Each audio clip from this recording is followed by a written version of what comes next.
男子的身体中有着一座监狱，关押着荒古至今众多的强大妖兽，笑月银狼、混沌牛魔、精灵毒蟒，甚至还有着审判世间的天使，任意一只都是强于这世的存在。可作为凌云城第一家族长子，从8岁开始觉醒兽魂，直到18岁，整整10年的断兽之力被兽域吸收，却浑然不知。然而每次觉醒仪式上都是以失败告终。而同父异母的弟弟李潇，第一次觉醒仪式上已经为天人的兽之力4段，成为了这凌云城的第一天才。按照族规，18岁尚未觉醒兽之力将离开家族，去打理家族生意，并且家族指定我与柳原城苏家苏夏暖结亲。苏夏暖是苏家独女，出了名的大美女，也是没能觉醒兽之力。我本想着2个普通人安稳生活也好，可就在大婚当日，李潇却闯进婚房，对我的妻子图谋不轨。此时婚房内一袭白衣的李潇一把扯掉苏夏暖的盖头，在那一刹那，李潇呆住，多亏是柳原城第一美女。苏夏暖惊恐地爬上了床，慢慢地向后挪去。你是谁？快放开我！我要叫人了！来人呐！救命啊！就在此时，婚房的门被推开，我满脸怒气地站在门口，可只见李潇却根本不在意，松开苏夏暖之后，不紧不慢地站了起来。我说哥哥，这苏夏暖我也看上了，我会给父亲说的，让他转嫁给我的。你再另找一个人吧。我咬牙切齿地怒吼道：“你他妈说的，这是人话吗？就这种事儿，是个男人怎么可能忍得住？”下一刻，我怒冲上去，却被李潇按着我的脑袋，狠狠地向桌子上砸了下去，圆桌直接被砸得4分5裂，然后用脚踩着我的胸口。你信不信我现在就算是杀了你，父亲也不会把我怎么样？我浑身颤抖，发出愤怒的吼叫声：“叫！此仇不报，我誓不为人！”就凭你？李潇不屑地说道：“我的好大哥，今天我就让你亲眼看着你的新娘如何臣服在我的身下。”然后就双手一抿，直接将我的双腿给弄骨折了。我顿时发出声嘶力竭的惨叫声。然而就在此时，门外突然传来一声怒吼：“干什么？”李潇顿时吓得大惊失色，回头看去，李战带着人冷冷地站在门口。父亲，我错了。李潇立刻跪了下来，然后挪到了李战脚下。父亲，你听我解释，我是喝多了才干出这种荒唐的事情，求求你了，父亲，我真的不是故意的。只见李战冷冷地看了一眼李潇，然后又看了看倒在地上如死狗一般的人，对身边的人吩咐道：“让人治疗一下吧，你和我过来。”是，父亲大人。李潇顿时松了口气，随后站了起来。李潇嘴角露出一抹冷笑，看了我一眼，然后跟着离开。而从始至终，李战都从未亲自过去看看我的伤势。此时倒在地上的我，对整个李家彻底失望透顶。这时额头上的鲜血一滴一滴的流了下来，滴在了我左手中指的戒指上，立刻消失不见。与此同时，一道幽森的声音在我脑海中响起：吃了10次觉醒的时段，大元满兽之力终于恢复老夫的1成实力，让老夫从黑暗中觉醒。兽域滴血认主，我等终于有了重见天日的机会。哈哈。听到这来自脑海中的声音后，我顿时睁大了眼睛。但就在此时，御兽治疗师走过来打断了他。经过治疗后，骨折已经逐渐痊愈，只要再休养几日就无大碍。下人们进来一番收拾后，便关上门，匆匆离开整个房间。天色渐黑，我躺在床上，而苏夏暖则坐在凳子上不知所措。苏夏暖倒了杯茶水，来到了我身边。你要不要喝口水？苏夏暖怯怯地问道，但我却睁着双眼，目光直直地看着房顶，不言不语。谁也不知道我此刻内心在想什么。时间1分1秒地过去了，酒意尚未退却的我逐渐闭上眼睛睡了过去，而苏夏暖则一直坐在凳子上不敢上床。在看到我睡着之后，他才忐忑地来到了我身边。关于我的故事，苏夏暖在被指婚之后就已经听说了。这个尚未觉醒兽之力，和自己有着同病相怜经历的男人，此刻显得多么无助。苏夏暖一直降低对我的期待，以防见到后大感失望。但今天所见，我棱角分明的脸上布满了坚毅。虽然尚未觉醒兽之力，但从眼神中却可以看得出我依然充满希望。今后我们就要相依为命了。你会是我想象中的那个男人吗？苏夏暖伸出那4白莲藕的纤纤玉手，轻轻抚摸了一下我的脸颊。而此时对于外界的一切，我根本没有任何感觉，因为此刻我正处于一个漆黑的空间之中。这里是哪儿？有人吗？环顾四周，我发现自己身处在一个悠长的走廊之中，在走廊两侧全都是一个个面积有上百平米、高达10几米的牢房。在左侧牢房当中，一只通体雪白、体长达到7、8米的巨大白狼，正用一双绿油油、诡异且人性化的眼睛看着我。突然，我目光一凝，注意到了牢房的墙壁上写着一连串的远古妖兽。笑月银狼，这头白狼是远古妖兽，这怎么可能？这天元大陆上人们吸收的寿命是按照妖兽的年份来计算，10年、100年、1000年、万年、10万年。妖兽在网上就是传说中的远古妖兽，而这头白狼竟然是远古妖兽。此时，笑月银狼似乎感受到了我此刻的震惊情绪。下一刻更让我感到震惊的是，这头笑月银狼竟然开口了：“你好，小娃娃，亲爱的狱主大人，有什么帮到你的吗？”我惊恐地向后退去，直接撞在了对面的监牢上。下意识地回头看去，只见一条水桶粗、通体漆黑、目测有几10米长的大蛇，一动也不动地蜷缩在角落。随之看去，牢房上赫然写着远古妖兽精灵毒蟒。看到这精灵毒蟒处于昏睡状态，我顿时松了口气。狱主大人，你别害怕，我们是不会伤害到你的。笑月银狼用尽可能温和的语气对我说道：“你们到底是谁？”我不可置信地看着周围的一切。狱主大人，这里是你手中戒指的空间，这枚戒指叫做兽戒，这里的空间叫做兽域。整个兽域分为4层，为天地玄黄4个等级。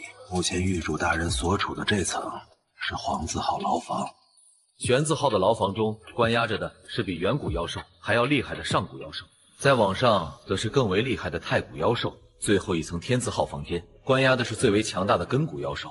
听完笑月银狼的介绍后，我嘴里喃喃着：远古、上古、太古、亘古，不对啊，最厉害的不就是远古妖兽吗？难道在其之上还有更为强大的存在吗？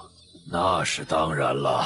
笑月银狼发出了人性化的笑声。您10次觉醒的兽之力被我吸收后，我才得以苏醒。加上您的血液滴血认主，开启了这兽域空间，我们才得以相见。什么？我顿时睁大了眼睛，随后如同猛兽一般扑了过去，怒吼地问道10年的兽之力被你吸收了？是啊，要不是您的兽之力，我也不可能苏醒过来。笑月银狼似乎没有意识到事态的严重性，有些迷茫地看着我。只见我双手用力地抓着栏杆，用一双足以杀人的眼神死死地盯着笑月银狼。我10年觉醒，兽之力失败都是你搞的鬼！那笑月银狼听到这里，顿时明白怎么回事。但就在此时，伴随着我怒气的提升，一股毁灭性的压力从我身上释放，向笑月银狼碾压过去。要啊！狱主大人，不要杀我呀！您先等等。笑月银狼顿时大惊失色，巨大的身躯蜷缩在角落里，连连求饶。您开启了兽域，将获得整个兽域中所有妖兽的力量。我是远古妖兽，难道您不想要一个远古妖兽的兽魂吗？听到这里，我的怒气渐渐缓和下来。远古妖兽的兽魂，你将所有的事情给我一五一十的解释清楚，不给我一个完美的解释，我饶不了你。说完之后，我才发现自己竟然在这个空间中有着对妖兽绝对处罚的力量。身为狱主的我，可以一个念头就能抹杀他们。狱主大人，您听我说，兽域当中的所有妖兽，现在虽然是处于沉睡阶段，但是只要有足够的力量给我们吞噬，我们就能全部醒来。而狱主大人身为兽域的主人，兽域当中所有的远古妖兽、上古妖兽、太古妖兽、根古妖兽都可以任您驱使，别人只可以获得3个、4个不同的兽魂。难道这样还不能换取您10年觉醒失败的代价吗？现在出去再次觉醒，只要我不吸收兽之力，您自然会觉醒兽之力的。而且您觉醒兽之力之后，就可以对我进行兽魂召唤，我就可以出去帮助您战斗了呀。听到这里，我的怒气彻底消失。如果真的和你说的一样，我可以选择原谅你。而且狱主大人似乎还不知道您的兽之力等级吧？我点了点头。我10年吸收您的兽之力，已经知道您的兽之力等级了，连我也有些意外。您的兽之力等级可是万年难得一遇的时段，先天满兽力，知道吗？什么？我顿时睁大了眼睛，不可置信地惊呼道：“这真的吗？”当然了。听到这里，我立刻发出大笑，但是笑着笑着，我突然哭了起来。10年如一日，自己遭受了那些人数不尽的谩骂和指责，如今得以翻身，我喜极而泣。不过呢，还请狱主大人尽快找些蕴含能量的东西给我吞噬。目前我仅仅只恢复了1%的力量，即便是被狱主大人以兽魂召唤战斗，也只能被外界认为是10年兽魂的等级。但我乃远古妖兽，发挥出来的实力越可以达到100年兽魂的地步。蕴含能量的东西具体指什么？我连忙问道。狱兽师体内的兽魂、妖兽的肉体、妖兽的兽魂，还有珍贵一些药草等等，都可以。好的，没问题，我这就出去给你找。我迫不及待地说道。旋即我又疑惑地问道：“那我现在怎么出去？”狱主大人只需要集中注意力就可以出去了，哪怕是进来的时候也是一样的。听到这里，我微微闭上眼睛，然后注意力放在了外面。下一刻，眼前的黑暗牢房消失不见，取而代之的则是自己婚房内的景象。环顾周围，我看到一个身穿红色婚装的女孩坐在床边，脑袋枕着自己的手臂，这么艰难地睡着。想起刚才的种种，我连忙看了看自己手上的戒指，谁都不知道这枚戒指是跟着自己穿越到天元大陆过来的。没想到竟然带给自己这么多的幸运。等等，万一刚才是做梦呢？我突然一怔，随后闭上眼睛，将注意力放在了兽界上。下一刻，我又出现在了兽域之中，看着再次出现的我，笑月银狼疑惑地问道：“狱主大人有何吩咐？”没什么，我看看我是不是在做梦。说完，我再次离开了这里。笑月银狼看到这里，不由得露出人性化的笑容。此刻外面一片漆黑，也不知道现在是什么时间了。房间中灯烛逐渐燃尽，我动了动双腿，感觉自己竟然没有什么异样了。抽出被压在苏夏暖下面的手臂，我缓缓地坐了起来。下了床，我拍了拍苏夏暖的肩膀，只见苏夏暖揉着迷离的睡眼，然后坐了起来。你醒了。苏夏暖看到我竟然站在地上后，立刻惊坐了起来。你怎么站起来了？赶快坐下。看着苏夏暖惊慌失措的样子，我突然笑了起来，同时感觉这个女人也不孬。昏黄的烛光之下，苏夏暖长发披肩，额前留着参差不齐的空气刘海，身材不算傲人，但也是该凸的凸该翘的翘。被我这么盯着看，苏夏暖顿时羞涩的扭过了头。你干嘛这么看着我？你是我老婆，怎么不能看了？我献媚笑一声，然后走到了新换的圆桌前，倒了杯茶水，一饮而尽。而对于这个全新的称呼，苏夏暖似乎还没有做好准备，她也不答话，就那么羞涩的站在一边。不管怎么说，以后你就是我的女人了，我再也不会让人欺负你了。听着眼前这个男人对自己的承诺，苏夏暖露出了一抹幸福的微笑。好了，时间也不早了，我们休息吧。我再次坐回床上，但苏夏暖却一动不动。只见苏夏暖紧张的搓着衣角，此刻他脑海中全都是我的那句话：我们休息吧。接下来要做什么？苏夏暖已经猜到了。即便这一刻他在脑海中幻想了很多次，但真正要到这一刻的时候，苏夏暖还是紧张不已。出嫁前，苏夏暖父亲就告诉苏夏暖，嫁了过去一定要听丈夫的话，这是作为一个女人最基本的原则。怎么了？还害羞了？我脱了鞋上了床，看着像木桩杵在那里的苏夏暖，不由得笑了笑。随后苏夏暖才羞涩的小步来到了窗前，然后脱下了那双红色的绣花鞋。我找来原来的那块盖头，然后盖在了苏夏暖的头上。李潇那个王八蛋欺负我，势必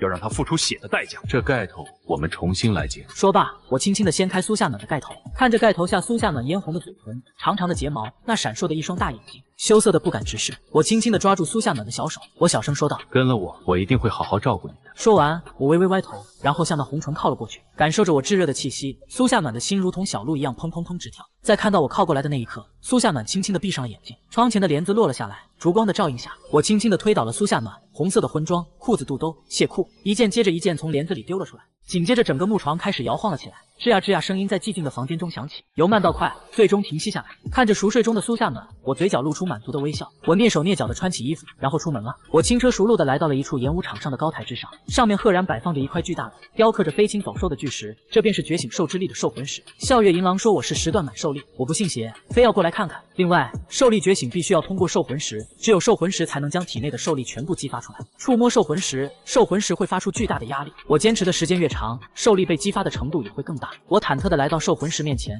颤抖地将右手放在了上面。在右手触碰到兽魂石的那一刻，兽魂石上立刻就传来一股巨大的压力，这是以往10年中我在觉醒仪式上从未有过的感觉。真的，竟然是真的！笑月银狼说的都是真的。巨大的压力席卷而来，我体内的兽力再度被激发了出来。兽魂石上那些飞禽走兽的雕刻亮起阵阵的光芒，1段、2段、3段、10段的兽力觉醒。我感受着体内传来的巨大的力量，发出了酣畅淋漓的笑声。但下一刻，我连忙闭上了嘴，然后收回了右手。兽力被开启，我现在终于可以使用兽力和吸收兽魂了。兽魂石上光芒消散，我蹑手蹑脚的再度回到了屋子，但我却没有注意到兽魂石的10段兽力依然显示在上面。次日负责打扫演武场的人，在看到兽魂石上标注着的10段兽力，不可思议的揉了揉眼睛。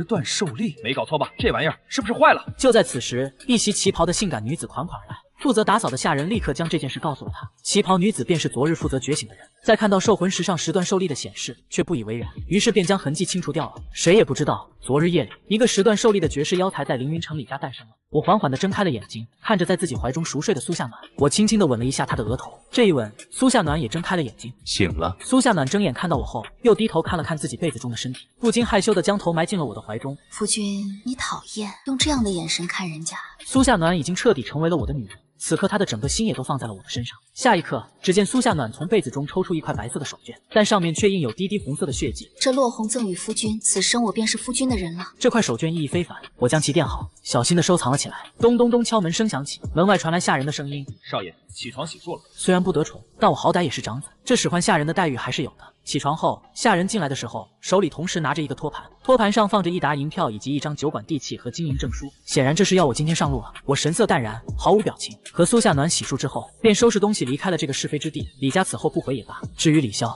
我站在那巨大的李家门第之外，默默地念叨着李潇的名字。凌云城乃是大夏有名的一座城池，李家立足于凌云城数百年，底蕴丰厚，非一般人能推得倒的。我对于李家毫无感情可言，下次见面便是复仇之时。离开凌云城，马车行驶在官道上，而此时5、6个身穿黑衣的神秘人也紧随其后，跟着我出了城。少爷，这次抓住李现的媳妇儿，您得让我们尝口汤啊！喝什么汤啊？白汤嘛，说不定昨日李现已经拿了那苏夏暖的落红了。一人骑着马匹，不紧不慢地跟着前面的马车，对旁边一个骑着白马的人说道：“不管苏夏暖有没有破了身，我都要玩上一玩。出了李家，出了这凌云城，他李现连屁都不是。”这人赫然便是我同父异母的弟弟李潇。一大早，李潇就叫人盯死了我。只要出城就立刻跟上去，担心出现意外，李潇尾随了足足30里路到望龙碑。李潇按捺不住对其他几人使了个眼色，准备动手。这里是望龙碑，时常有土匪出没，杀了我神不知鬼不觉，还能嫁祸在土匪身上。下一刻，5人1家马肚立刻追了上去，急促的马蹄声传来。我听到后立刻探出窗外看去，当看到为首的李潇后，顿时脸色一变。这里荒郊野外的死个人，谁也不会注意到的。一会儿待在马车里，千万别出来。我拍了拍苏夏暖的手背，嘱咐道。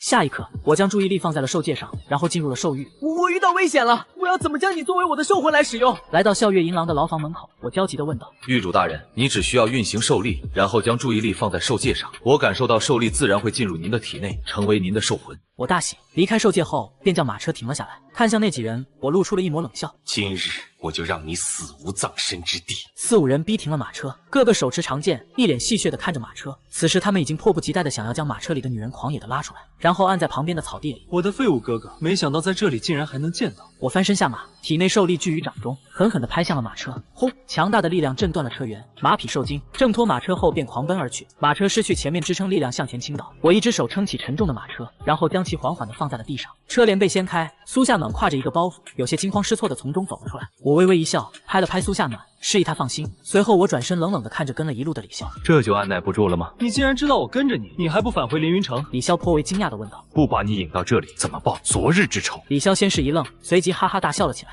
报仇就凭你，你一个连兽力都无法觉醒的垃圾，有什么能力报仇？话音落后，李潇怒喝一声，一只灰色饿狼虚影从身体内浮现，悬浮在李潇背后上空。这便是李潇的兽魂。兽魂收取不是先天觉醒，而是杀死一只妖兽之后，吸收其灵魂而成，再以兽力召唤进行战斗。你拿什么和我提报仇？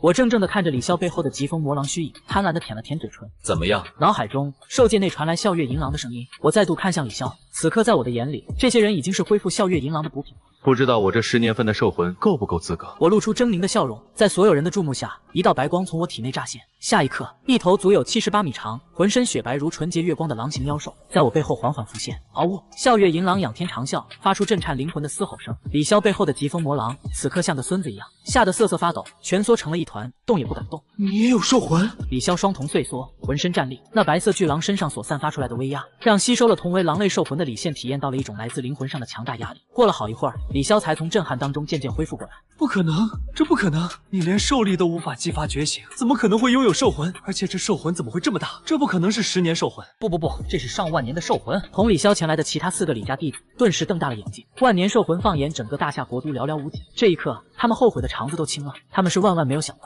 被誉为10年废物的李家长子，竟然一直隐忍不发，吸收了万年兽魂也不让任何人知道。哇，这是假的，这是你弄出来的幻术。10年，整整10年，你被誉为10年废物，你不可能拥有兽魂而不告诉别人，这是你吓唬我的手段，我是不会上你的当的。李潇根本无法接受眼前的现实。下一刻，李潇双眼爆发出凶狠的杀意。疾风魔狼，给我杀了他！李潇一声令下，疾风魔狼恢复了些许战意，来自主人灵魂上的驱使。疾风魔狼强忍着威压，发出弱弱的吼叫声，随即向我飞扑过去。但这只有2米左右的疾风魔狼，在笑月银狼的面前，宛如社会纹身壮汉和幼儿园小班小朋友。在疾风魔狼强扑过来时，笑月银狼张开大口，一股来自远古妖兽的强大气息喷涌而出。这一刻，疾风魔狼后悔了。这一刻，李潇也后悔了。因为他清晰地感受到面前这只让自己产生窒息感的巨大万年妖兽是真的。李现真的拥有一头万年以上的兽魂，他真的隐忍了10年。所有人都不知道这一切，而作为第一个目睹这一切、看到我真实实力的人，正是李潇。这是李潇怯战之后萌生的第一个有意识的想法，但一切都已经迟了。昨日之仇在笑月银狼张开大嘴将疾风魔狼吞下去的那一刻，彻底被释放了出来。兽魂被硬生生的吃掉，来自灵魂上的契约断裂，让李潇受到了极大的反噬作用。但仅存的理智告诉李潇，要他立刻跪地求饶。扑通！李潇二话不说，直接双膝跪在了地上，然后腾的双膝挪到了我面前。哥哥，求求你饶了我吧，我是你弟弟啊，我是你亲弟弟啊！李潇抱着我的双腿，惊慌失措地祈求道：“亲弟弟，你这个禽兽不如的东西，你还知道你是我弟弟？老子没有你这样的弟弟，你连你嫂子都敢动歪心思。老子今天不拿你的人头当球体，老子就不是男人！”砰！寒怒一击，我一脚踢在了李潇的脑袋上，然后倒在了地上。李战可曾正眼看过我一次，我生母是怎么死的，你知道吗？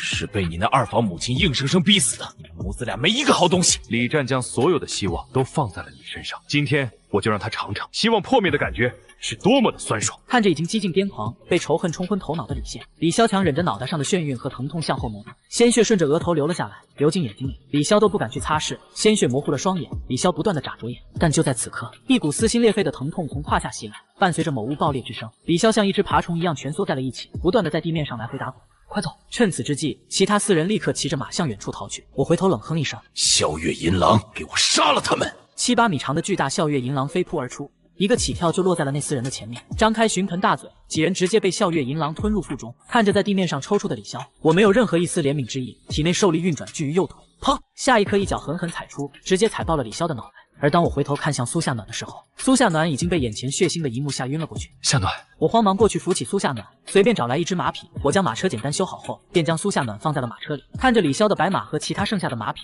我神色一动，然后拍了拍马屁股，将其赶走了。环顾四周，我发现这里是望龙碑，土匪频繁出没的地方。想到这里，我走过去，将李潇身上所有的东西全都搜刮干净，然后将其尸体推入草丛中。做完这一切，我拍拍手，然后驾车离开了望龙碑。而在我离开后，望龙碑的土匪也来到了这里。刚才笑月银狼发出的动静，让远处的土匪们赶过来，但在过来的时候，他们却在途中遇到了几匹上等的好马，将其牵走后，这些土匪也根本没有发现，在一旁的道路边草丛中还丢弃着一具尸体。天下没有白吃的晚餐，捡来的东西也会让你遭遇灭顶之灾。几天后，李潇失踪的消息立刻在凌云城传开了。李家出动大批人马开始寻找李战，以为是其他几个敌对家族下的手。可当李家收到望龙碑有李潇宝马的消息后，立刻就带人赶过去。望龙碑的土匪做梦也没有想到，捡来的几匹马竟然是来自凌云城李家的。当李战看着那几匹李家的宝马后，立刻将整个土匪窝给控制了起来。但土匪一脸懵逼，他们什么也不知道。而恰逢此时，有人在望龙碑的官道上发现了李潇的尸体。李潇浑身财物消失不见，宝马又出现在了土匪窝。事情显而易见，凌云城城主都没有想到，让他们苦恼几十年的望龙碑土匪被李家一夜之间尽数屠杀干净。但谁都似乎没有注意到，土匪虽然有击杀李潇的实力，但当日土匪头领那个唯一的白银御兽师却不在土匪窝内。而李潇作为年轻一代的佼佼者，16岁就达到了青铜御兽师。纵观整个土匪窝，能杀李潇的人屈指可数，谁也没有将注意力放在一个已经被发配外地去经营家族产业的普通人身上。永安县不大，地理位置偏远，看来李战实在是对我失望至极了。整个大夏范围极广，18大领城下又分别管理好几十个从城，从城之下又有数不清的县城和村镇。在天元大陆各个国家管理的城市叫做领城，相当于我以前世界的省城一样。从城便是从赋予领城之下的城池，相当于我之前的2、3、4线城市。来到永安县已经几天了，苏夏暖也从当日被吓晕的虚弱状态中恢复了过来。夫君，苏夏暖虚弱的呼唤道。夏暖，我端着鸡汤来到了床前，怎么样了？好了很多。我缓缓地扶起苏夏暖，让其靠在了床头。来，喝点鸡汤。夫君这几日让你受累了。苏夏暖歉意地说道。这才进门就让我如此精心照顾苏夏暖，心中很不是滋味。你是我老婆，照顾你是应该的，你恢复好了才能帮我打理酒馆。我小心翼翼地吹了吹鸡汤，然后一口一口地将鸡汤喂到了苏夏暖的嘴里。喝了鸡汤后，苏夏暖的神色明显好多了。你好好休息吧，我去酒馆看看去。这永安县不大，人也不多，酒馆生意也一般，暂时还不需要你帮忙。苏夏暖躺在床上，幸福地点了点头。永安县属于柳原城下辖的一个县城，距离苏夏暖娘家也不远，到时候苏夏暖想回去的话也很方便。而整个酒馆位于县城中心街上，上下共2层，临街位置后面有酒库、酿酒坊。酒馆加上酿酒人员一共下来15个人。我来之后便直接接管了所有的事务，但是我对所有工作并不过问，让他们继续按照以前的流程走着，而且每个人的酬薪提升5%。这样一来，我做个甩手掌柜也可以很放心。都说新官上任3把火，但我过来却不一样，15个伙计待遇都提高了不少，这让所有人都对我都有不少好感。走到隔壁房间外，我推门走了进去。来到永安县已经2、3天了，我也没来得及查看李潇身上获得的所有东西。杀死李潇，吞噬疾风魔狼的兽魂，让笑月银狼恢复度达到了5%，吞噬了其他4个人也涨到了6%。纵观整个永安县达到这个高度的，就算是县长大人都没有我高。兽魂吸收极其困难，要想达到很高的契合度，首先你所吸收的兽魂必须要由你终结才行。这就导致很多人的初始吸收兽魂就只有10年以上的。你想想，你一个连黑铁御兽师都达不到的人，怎么去杀一头几百年份的妖兽？就算是李潇，他也是在李家诸多高手的帮助下，以最后一击了结了妖兽，可想而知有多么强大。将包袱打开，里面一沓银票出现在了眼前。出来时，家族给的还有李潇身上的总共3万2。3万2对于一个普通人家，那是一辈子都无法赚到的。但是对于我来说，这不过就是一个100年份药草或妖兽材料的价钱。我现在也算是一个黑铁御兽师了，暂时对我来说已经足够实用了。所以现在我必须要想办法将自己的实力提升到青铜御兽师，达到这个高度，行走在大夏国的任何地方也是稍稍有些底气的。在这个御兽为主的天元大陆，御兽师的等级共分为黑铁、青铜、白银、黄金、铂金、钻石、王者、星辰、辉月、曜日这10个等级。黑铁御兽师只需要获得一只属于自己的兽魂即可，而达到青铜御兽师就需要你能完美发挥出兽魂实力。用术语叫做契合度。刚吸收的兽魂，契合度会根据你斩杀妖兽的过程和你的兽之力有直接关系。如果一只妖兽从头到尾都是你斩杀的，那么契合度肯定会更高。另外就是你的兽之力，兽之力越高，发挥出来的兽魂实力就越高，契合度也会越高。我不需要冒着风险去野外猎杀妖兽，兽界当中好几百强大的妖兽，自己可以随意化为兽魂，当然前提是有足够的能量。至于契合度，笑月银狼说我是10段大圆满兽之力，加上他是完全服从我的，所以我对于笑月银狼的兽魂契合度就能轻而易举的达到100%，可以完美无一的将笑月银狼的力量发挥出来。换句话说，我现在应该已经算是进入青铜御兽师了，而接下来的目标就是白银御兽师了。白银御兽师的条件就是兽魂可以离体作战，御兽师吸收兽魂，兽魂以御兽师为主，不能离开御兽师的身体，否则兽魂会渐渐消散的。而白银御兽师则可以让兽魂离体作战，这样兽魂可以更加完美的发挥出自身妖兽的实力。不过我突然想到了击杀李潇身边那4人时的场景，笑月银狼那个时候似乎一下子就从自己身体里扑了出去。玉主大人，这些时日，我也已经对你们当前的世界有所了解了。笑月银狼的声音突然响起，就你们当前这个世界，在我看来，所谓御兽师，黄金级别以下都是一个样，没什么区别的。我等都是远古妖兽化为兽魂，帮助玉主大人作战。不要说什么契合度、离体作战，这些都轻而易举的。什么？那照你的意思来说，我现在已经达到了白银御兽师的级别了？我不可置信地问道。可以这么理解，而且玉主大人，如果将我的实力恢复到100%，届时我们可以融为一体，也就是你们所谓的黄金御兽师。黄金御兽师可以和兽魂融为一体，获得兽魂强大的力量，这就是黄金御兽师的能力。我是白银御兽师，我现在已经是白银御兽师了。哈哈。我对于自身实力的了解后，显得十分不可置信。别人不知道需要努力多久，奋斗的多久，才可以达到100%契合度，还可以让兽魂离体战斗。现在只因自己的兽魂是远古妖兽，自己就可以直接忽略这些因素。那我接下来只需要花费能量提升你的恢复度就可以了吗？当然，等我恢复之时，便是玉主大人达到黄金御兽师的时候。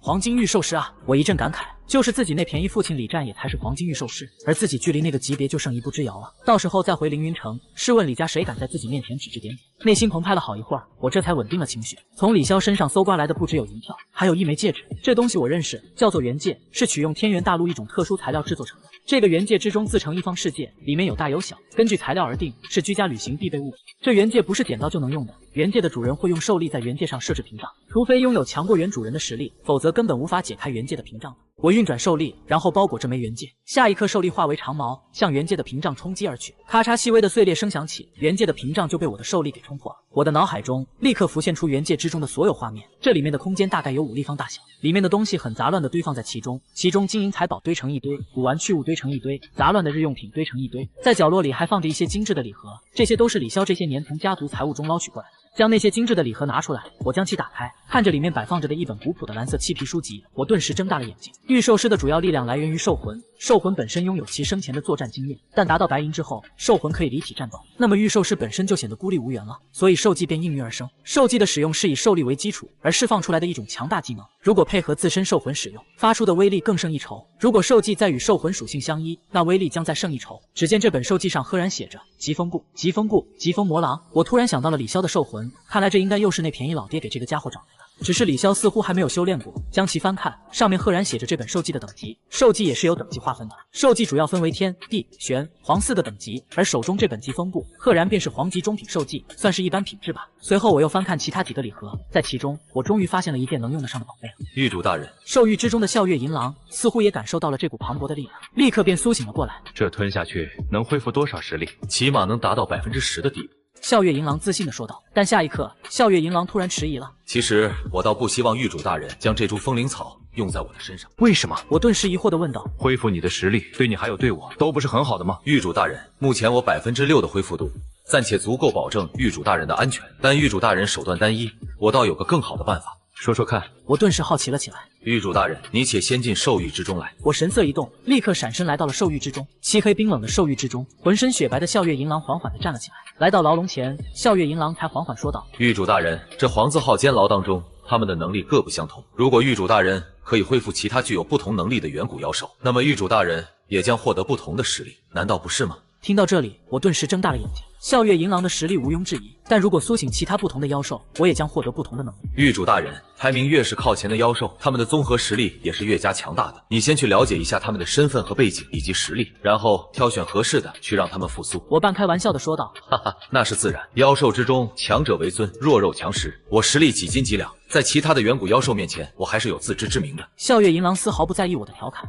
那好，我就先去了解一下他们。说着，我点点头，然后开始一个一个的查看了起来。99号就是那条精灵毒蟒，其能力为强大的毒和强有力的缠绕能力。98号是一只叫做玄龟的妖兽，拥有强大的防御能力。97号是一只幻蝶，具有很强的迷幻能力。一个接着一个的看去，我也在思索自己目前所需要的能力到底是什么。笑月银狼的拥有强大的速度和攻击能力，就攻击这一块我已经满足了。所以如果要挑选合适的妖兽，我打算挑选一只辅助类的妖兽。而就在此时，我突然看到排名第8的一只叫做光明圣使的人形妖兽。这光明圣使的外形和天使一般，而且还是一个女性的天使。她静静地躺在监牢当中。笑月银狼说：“你可别被她的外表所欺骗了。那光洁诱惑的外表之下，藏着的是一颗残忍的妖兽之心。它能治愈他人，但却以心脏为食，就它了。”之所以选择光明圣使，主要还是因为它具有强大的治愈能力。当然，我对笑月银狼是这么说的。至于内心的小99，谁也不知道。毕竟男人至死是少年，谁会拒绝一个不穿衣服的天使呢？那天使长着2对翅膀，胸前傲人，足以让大多数女人黯然失色。一头金黄色的头发，绝对是外来物种，而且头顶还有一对犄角，类似于鹿角一般，但却纯洁白净。缓缓地拿出风铃草，化为精纯的能量，如同一缕青烟钻进了光明圣使的体内。下一刻，寂静的牢笼之中，突然传来一声闷哼，动了。我顿时激动地睁大了眼睛，只见光明圣使缓缓地坐了起来。他坐在冰凉的地面上，让我不禁有些心疼。随之看去，我顿时为之吐血，竟然只恢复了光明圣使2%的恢复度。不过笑月银狼说了，越是靠前的妖兽实力越强，所以恢复起来所需要的能量也是越多的，这可以理解的。但随之看去，光明圣使醒过来之后，却蹲在角落里，用瑟瑟发抖的眼神看着我，一直不敢走过来。嗨，你好，我是兽鱼的主人，是你们的狱主。我露出一个自认为很亲切友好的笑容，招了招手。下一刻，光明圣使果然动了，只见他露出楚楚可怜的模样，嘟着嘴巴，缓缓地来到了我的面前。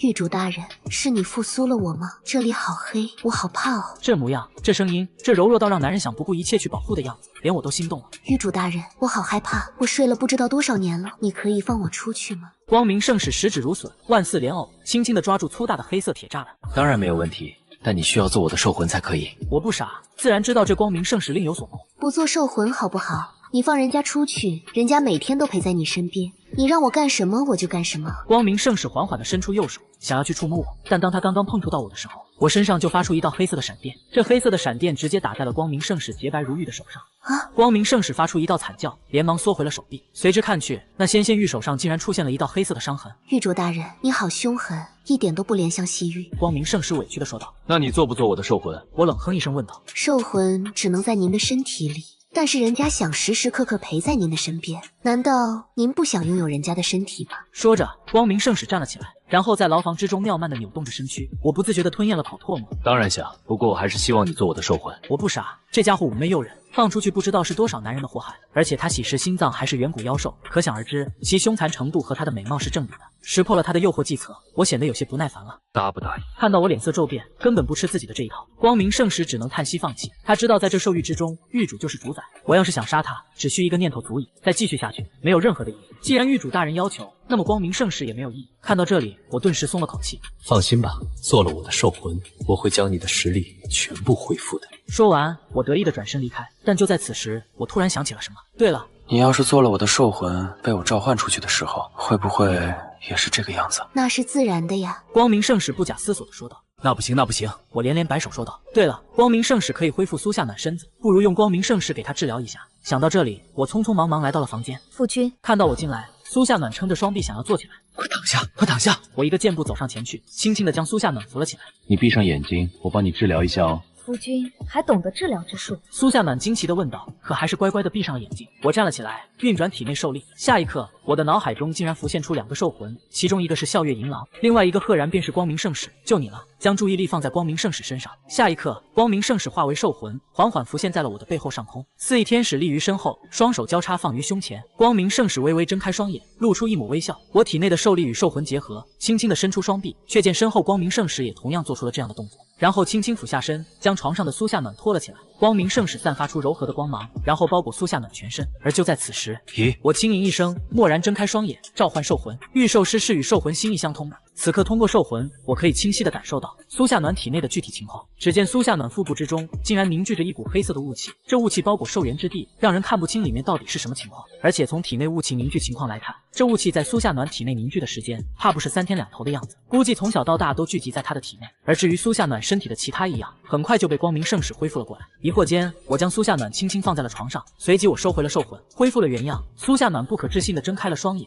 竟然和没事人一样站了起来。夫君，我感觉好多了，身子也不是那么的虚弱。你本来只是被吓到了，其实并无大碍而已。我安慰道。旋即疑惑地问道：“老婆，你体内寿元之地的那团黑气是什么？”黑气？什么黑气？苏夏暖一脸迷茫地问道。看苏夏暖的样子，我猜测他可能对此根本不知情，没有继续提及这件事。我立刻便有了法子。苏夏暖已经是我的人了，身为丈夫，我必须要弄明白苏夏暖的事情。对了。永安县距离你们柳原城不远，今天准备一下，我们明天去一趟柳原城好不好？真的吗？听到要回娘家，苏夏暖整个人激动地跳了起来。夫君真的要回家吗？当然了，结婚之后还未回门，这次我们准备一下，我也好过去看看。我的老丈人真是太棒了。夫君，你对我太好。仅仅只是回一次娘家，就把苏夏暖高兴成这个样子，我不由得笑了起来。但其实自己过去，主要是为了把苏夏暖身体内的情况搞明白。刚来永安县也没什么整理的，下午吃饭的时候，苏夏暖都在高兴的余温中，显得有些心不在焉。日落西山，月上枝头，苏夏暖打来洗脚水，放在了我面前，然后轻轻地将我的鞋子脱下。热腾腾的洗脚水让我舒服地长出了一口气。苏夏暖低着头帮我洗着脚，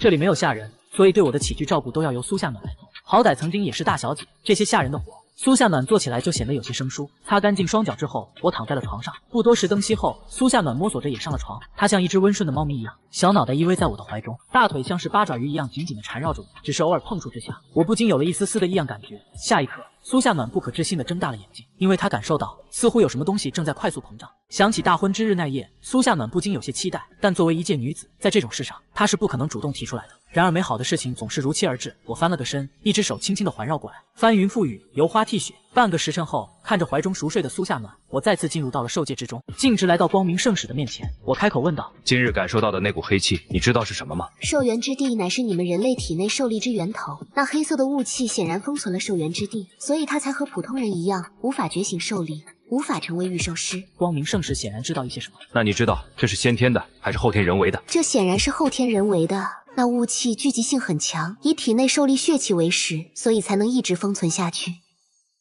我连忙问道：“这雾气似乎和2号那个家伙身上的气息十分相近，你要是能把他弄醒了，说不定可以解除掉。”我听闻后顿时眼前一亮，连忙挪步向前，来到了黄字号2号监牢面前，定睛看去，上面赫然写着暗影牛魔。向监牢眺望，一头身高达到10米，状如山石的巨大牛，一动不动地倒在地上。笑月银狼说，越是靠前的妖兽，复苏所需要的能量就越加庞大，可以让排名第8的光明圣士复苏达到1%的恢复度，而排名第2的暗影魔牛，估计最起码得需要1000年份的东西才可以。我退出了兽域，然后昏昏沉沉地睡了过去。次日，我早早起床，开始研究起了那本黄级中品兽技疾风部。疾风部的内容不是很复杂，分为上下2部分。上部分主要是练习腿部的基础力量，下部才是教你如何运转兽力置于腿部，如何与魂兽结合使用。我好高骛远，直接忽略了基础的腿部训练，然后就开始学习如何运转兽力的方法。上面所写很麻烦的，而我有一个更好的办法，那就是负重。古代轻功负重而行，有朝一日卸下重负，则一步数10米。苏夏暖到点起床就开始梳妆打扮了起来。夏暖，准备好了，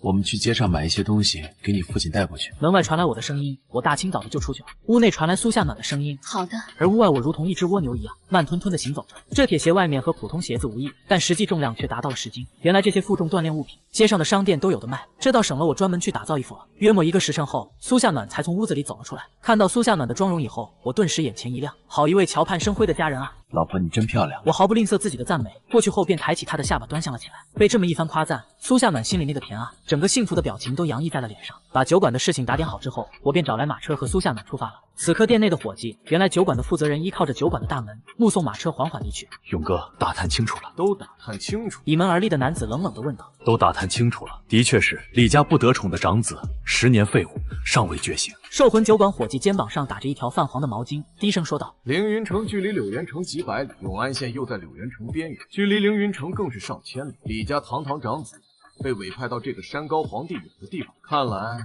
是真的被放弃了。”被称作勇哥的男人是负责酿酒坊的，此前整个酒馆都是他在运作。每年李家收账的过来，自己做一番假账，草草应付了事，便能赚得盆满钵满。如今李家派来直系管理者，这是断了勇哥的财路啊！对了，勇哥，伙计突然想起什么来。他们走后，我就偷摸撬门进他们的房间看了看，然后发现了这个东西。你看，值钱不？伙计伸出手，一枚古朴的戒指出现在手中。这是勇哥瞳孔骤缩，缓缓伸出手，将其拿在了手中。原戒，御兽者用来储存东西的原戒吗？伙计吓得一哆嗦。这掌柜的是御兽者吗？不，这不可能！勇哥摇头否认道。他要真是御兽者，李家不可能置之不问。勇哥突然想起了什么，然后在口袋一阵摸索，拿出了一张皱褶的信报，将其打开后，上面一条图文赫然出现：凌云城天才陨落，李家第一弟子李霄命丧望龙碑。这条图文之中，一枚熟悉的戒指图案赫然在列。勇哥看看信报，又看看手中原戒，这是李霄的原戒，怎么会在他手？勇哥怔怔地思索着，伙计突然打断了他。勇哥，他们出城了，要动手吗？不用了，我有一个更好的办法。勇哥露出了一抹冷笑，然后吩咐道：快马加鞭，把这枚戒指交给凌云城李家的人，就说在李现身上发现，和信报中记载的一模。是，勇哥。伙计抽下泛黄的抹布，然后便离开了酒馆。永安县是柳原城的管辖县城，距离也有上百里路程，就这马车慢走的速度，估计得2天才能到。对了，你们苏家主要做什么生意的？你父亲和母亲为人如何？一路上，我不断的询问关于苏夏暖的家庭情况，也好到时候能够从容应对。然而就在此时，我突然想起了一件事。从望龙碑之后，苏夏暖似乎一直都未询问过关于自己兽魂的事情。好歹也是3流家族的闺女，不可能不认识兽魂。而加入李家之前，她也肯定知道关于自己的一些事情，比如自己是一个废物，不能觉醒兽之力。如此一来，苏夏暖为何不问呢？好奇之下，反而向苏夏暖询问了起来。不好奇吗？好奇什么？好奇我为什么会有兽魂。因为我知道什么该问，什么不该问。苏夏暖懂事的让人心疼，甜甜一笑道：夫君的兽魂若是人人知晓，那在李家岂是现在的地步？既然隐瞒，自然有夫君的道理。我不闻不问，心中不知，就不会打扰夫君，害了夫君。苏夏暖的一席话触动了我的心弦。马车中2人依偎在一起，紧紧的抱着。但当我到了柳岩城的时候，却听到了一个噩耗：苏家上下120口人尽数被屠，似乎隐隐就感觉到了城内的气氛诡异无比。苏夏暖一直紧紧握着我的手。夫君，你听到他们外面议论什么了吗？没什么，这不是快到了吗？我脸色有些不太对劲，因为自己入城的时候，的确听到了苏家120口一夜之间被尽数屠杀，什么人干的不知道。柳原城城主亲自带人赶到时，就已经血流成河。拐角到了苏宅，此时苏宅门口有重兵把守。掀开帘子随之看去，我的心咯噔一下，李家的人怎么也在这里？转头看向苏夏暖，我深吸一口气，安慰道：不管一会儿发生了什么，都不要害怕，好吗？苏夏暖似乎也感觉到了什么，没有搭话，只是木讷的点了点头。下车后，守在苏宅门口的守卫立刻冲了上来。什么人？发生什么了？你们为什么守在我们家门口？苏夏暖有些慌神了，上前就要进去。站住！门口守卫将武器横荡在前，拦住了苏夏暖。干什么？这是我们家，你们这是要干什么？我立刻冲了上去，指着这些守卫便怒吼了起来。就在此时，远处和守卫队长攀谈的李家人也闻声赶了过来。大长老，刚才只是看到了李家人，但没想到来人竟然是李家大长老。李现，给我抓住他！大长老一声令下，便叫人过来压住我。我没有还手，抬头怒问：你这是干什么？大长老冷笑一声，然后缓缓拿出了一枚戒指。这枚戒指赫然便是李潇的戒指，只是其中已经空无一物了，全都被我转移到了自己手中的兽戒中去了。看到这枚戒指，我顿时眉头一皱。这不是在永安县酒馆放着的吗？难道……我顿时明白过来，酒馆依然有监视自己的李家人，在自己走后，他们便找到了这枚戒指。这是你弟弟李潇的戒指，你作何解释？大长老厉声问道。解释个屁！这是我在望龙碑捡到的，我又不知道这是谁的。不管什么原因，戒指在你手中，你弟弟李潇之死就和你脱不了干系。给我带回李家，交由家主亲自审问。说着，大长老便叫人准备带走我。放开我！夏暖家中到底发生了什么？你放开我，让我进去看看！我怒吼道。大长老听闻后，不由得看向苏夏暖，随即挥挥手示意放开我。我和苏夏暖紧张地走了进去，而当看到院子中横七竖八的尸体后，苏夏暖颤抖地呼喊了一声：父亲，母亲。说完便冲向了宅邸主院。此时竹院之中，柳原城城主以及一干手下正在调查柳家惨死原因。父亲母亲已经没了气息，看到被一剑封喉的父母，苏夏暖抱着尸体痛哭了起来。我看到这一幕后，转身对着李家大长老声嘶力竭的怒吼道：仅凭一枚戒指就怀疑我是杀害李潇的凶手，你们就杀死夏暖全家来报复我？你们还是人吗？说着，我抄起板凳就冲了上去。老子就是一普通人，能杀得了李潇吗？你们不得好死！看到我竟然认为是李家杀死的，苏家那大长老顿时嗤笑一声。就在此时，柳原城城主走了过来，制止了我。节哀顺变，凌云城李家的人也是早晨刚到，而杀死苏家的人，据我们调查，应该是大周影妹的人。大周影妹他们怎么跑到这里来了？大周与大夏战祸连年，他们的人怎么能进入大夏？为什么还要杀死一个普通的3流家族的人？我不可置信地说道。影妹乃天元大陆古老的暗杀组织，他们被各国打压，10年前位于大周的老巢也被大周军队剿灭。如今影妹再度出现在大夏，这说明影妹的新朝极有可能扎根在了大夏。这件事必须要上报大夏皇族。城主大人叹息道：既然你们回来了，就好生安排他们的后事吧。说完便带人离开了这里。好了，你也和我们走吧。大长老不容置疑的口气吩咐道：你爹死了，你不埋他吗？我转身对着大长老就开始骂了起来。大长老几十岁的人被我指着鼻子骂得面红耳赤。胆敢辱骂家族长老，你这是找死！大长老抬手就要教训我。就在此时，柳原城城主突然回头说道：李长老，苏家既然和你们都结了亲，就帮帮忙吧，好歹也是亲家，这不管不问的，说出去不叫人笑话吗？看了看我，大长老也觉得他是一个普通人，翻不了天的，于是便答应了下来。苏家百年一片清白，只有我和苏夏暖为其披麻戴孝。苏夏暖和我查看了家中的情况，家中所有财物尚未丢失，这偌大的家业留给苏夏暖一个人，她一个女孩子家的根本守不住。加之我身为丈夫，又是凌云城李家的人，不出意外，这苏家的产业最后都将落入李家手中。我瞧出了问题所在，当晚便叫苏夏暖变卖家产，准备逃走回凌云城，这不是送死了吗？李潇的确是我所杀，回去之后只要稍微调查一下，我难脱干系。而且李家高手辈出，恐怕有些人一眼就能看得出，我已经身怀兽力，成为了御兽师，到时候必死无疑。永安县也不能回去了，不过有苏家这偌大的家业在手，天涯海角哪里不能躲。等到笑月银廊彻底恢复，我进入黄金御兽师，李家也不足为惧。夏暖，此仇既然是影妹所为，不过你放心，日后我一定帮你报仇雪恨。夜半时分，我在房间中安慰着苏夏暖，此时苏夏暖已经从悲伤之中恢复过来，情绪也变得稳定了下来。李家已经怀疑到了我的身上，他们势必要带我回去，但人本来就是我杀的，所以我不能和他们回去。而且苏李两家是亲家，这偌大的家业日后必然会落入李家之手。我叫你变卖家产，目的就是逃离柳原城，你我夫妻二人天涯海角，随意驰骋。嫁鸡随鸡，嫁狗随狗。既然我嫁给了夫君，是死是活都要跟随夫君。夫君去哪里，夏暖就去哪里。没有了家庭支柱的苏夏暖，我俨然成为了他的精神支柱。那好，你好好休息，黎明时分我们离开这里。大长老乃是初入黄金的御兽师，实力不可小觑，但守在门外的不是大长老，而是李家的其他护卫。这些护卫当中只有2个白银御兽师，要是我一个人，自然可以轻而易举的逃走，但是带上苏夏暖，那就有些难办了。对了，夏暖，苏家底蕴也是不错，我记得你找到很多100年份的药草，能不能给我一些？苏家家底此时全部都在苏夏暖手中的原界当中，我未开口索要，可当苏夏暖要将所有东西交给我，但却被我拒绝了。你家人刚刚过世，这偌大的基业还是你拿在手中吧。你我2人刚刚结婚，我怕你心有担忧，要是拿在我手中，我要是一走了之，对你不管不问怎么办？所以这些钱财还是拿在你手里比较稳妥。我的话感动的苏夏暖一塌糊涂，如今我开口询问一些药草，苏夏暖二话不说就将其全部给我。怔怔地看着这么多宝贝，我舔了舔嘴唇，不知道将这些东西全都给笑月银狼，他能恢复多少实力呢？但是我还是否决了这个想法。当务之急需要复苏暗影牛魔，让他看看苏夏暖体内的情况。入夜后，我端坐在窗前，并未上床。苏夏暖入睡后，我也进入了兽界之中，拿着药草，我就匆匆忙忙来到了暗影牛魔的监牢前，钻进暗影牛魔的体内。我紧张地盯着暗影牛魔，但就在此时，光明圣使突然说道：“这样是无法复苏那个大家伙的。”哈啊什么？赶快再加把劲啊！年份少一点的也没有关系。听到光明圣使的意见之后，下一刻，那巨大长满黑色皮毛的牛发出一声闷哼之声，气息似狂风在监牢中狂涌，腥臭无比，吹在我身上掀起一角，不禁让我微微皱眉。我似乎感到整个黄字号的监牢都震动了起来。黑暗中，一双猩红的眼眸缓缓转向我。下一刻，10米高的巨大的牛缓缓从黑暗中走了出来。我怎么还在这兽域之中？影牛魔发出震耳欲聋、洪大钟般敲响的声音。当看到我后，低头竖起牛角，狠狠地向我冲了过来。我见状，仓促向后退去，直到退到对面的监牢面前才停了下来。轰！巨大的牛角顶在监牢之上，整个黄字号监牢都抖了3抖。这大傻子在狱主大人面前还如此嚣张，狱主大人杀了他。光明圣使看热闹不嫌事大的怂恿着我。不过这个家伙刚刚苏醒，情绪很不稳定，不给点教训，恐怕是安静不下来的。暗影牛魔，我能将你复苏，必然能将你毁灭。你要是再不安静，就别怪我对你不客气了。我指着暗影牛魔怒喝一声，与此同时，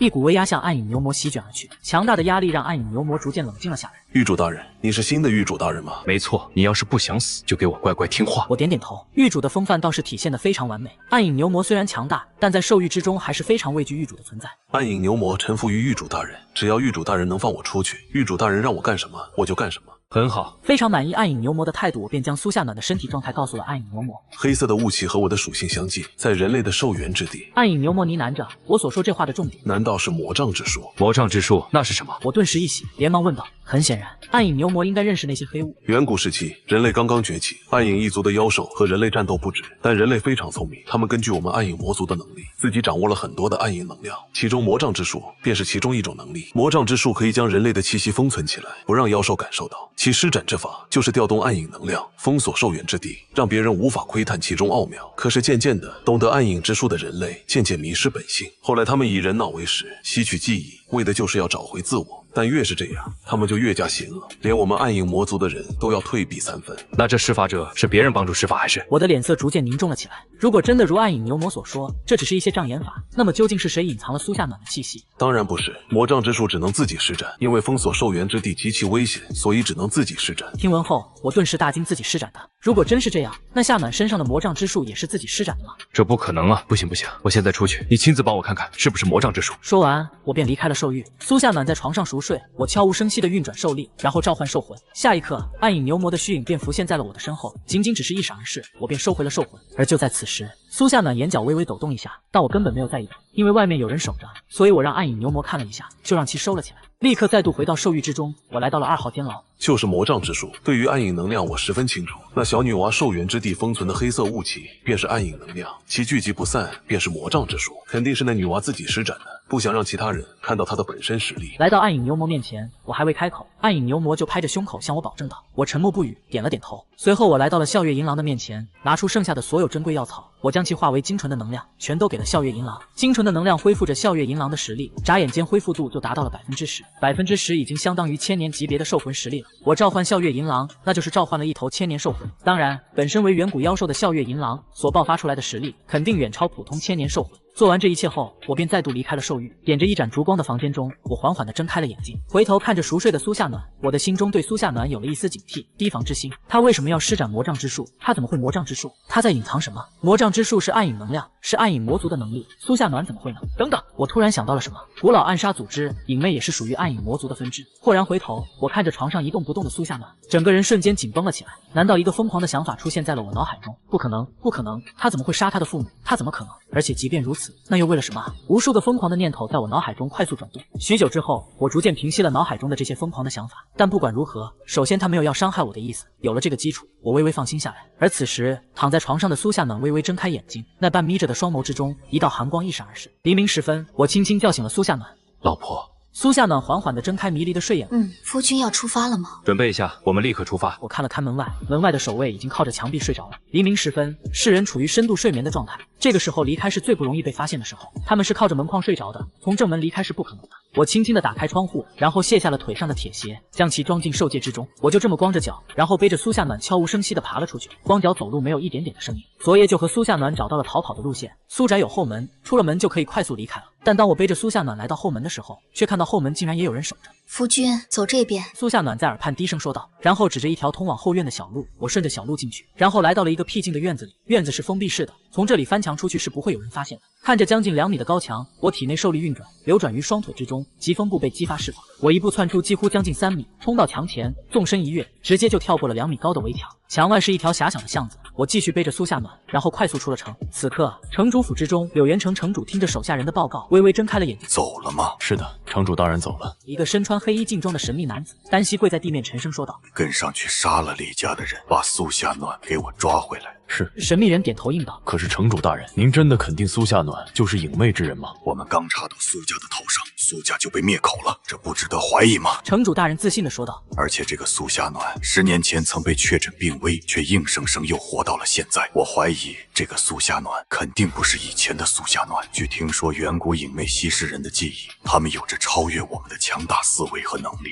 如果我能够得到他们的能力，纵观整个大夏都躲不过我的掌控。城主大人威武，属下这就去抓住这个影魅。此时我背着苏夏暖狂奔于柳原城外。昨夜我就有了目的，这次离开直接奔走大周。不管古今，出国就是躲避危机最好的办法。但是想要越过战线前往大周，可不是一件容易的事情。但我相信有钱能使鬼推磨，到了战线前肯定会有办法的。因为据听说，战线上专门有一种帮助其他人偷渡的人，有些在大夏或者大周犯了事的人，想要逃避当地律法制裁，所以就会前往其他国家，而这些帮助偷渡的人也就应运而生。天色泛起了鱼肚白，我体内的兽力几近枯竭，疾风步全力奔走，我一口气跑出了上百里才停了下来。而此时在柳原城之中，李家大长老大清早就来到了我门外，因为今天是最后的期限，到了今天我必须要跟他回去。咚咚咚，大长老叫人敲响了门，但门被反锁，里面毫无动静。3声门响过后，大长老眉头一皱，下一刻大长老上前一脚就踹开了房门。当看到里面空无一人后，大长老顿时大惊。而另外一边，我不走官道，专条小路，可即便如此，还是听到了一阵阵马蹄声从身后传来。马德这么快就追上来了，我大惊失色，连忙带着苏夏暖进入了一旁的密林之中。数十人身穿黑色劲装、戴着头巾、捂着口鼻的神秘人来到了这里。当来到我二人藏入树林的位置时，他们竟然惊奇地停了下来。就在这周围，藏于树林之中的我大惊失色，这尼玛都能发现吗？在这里，一人环顾四周，立刻就发现了我和苏夏暖。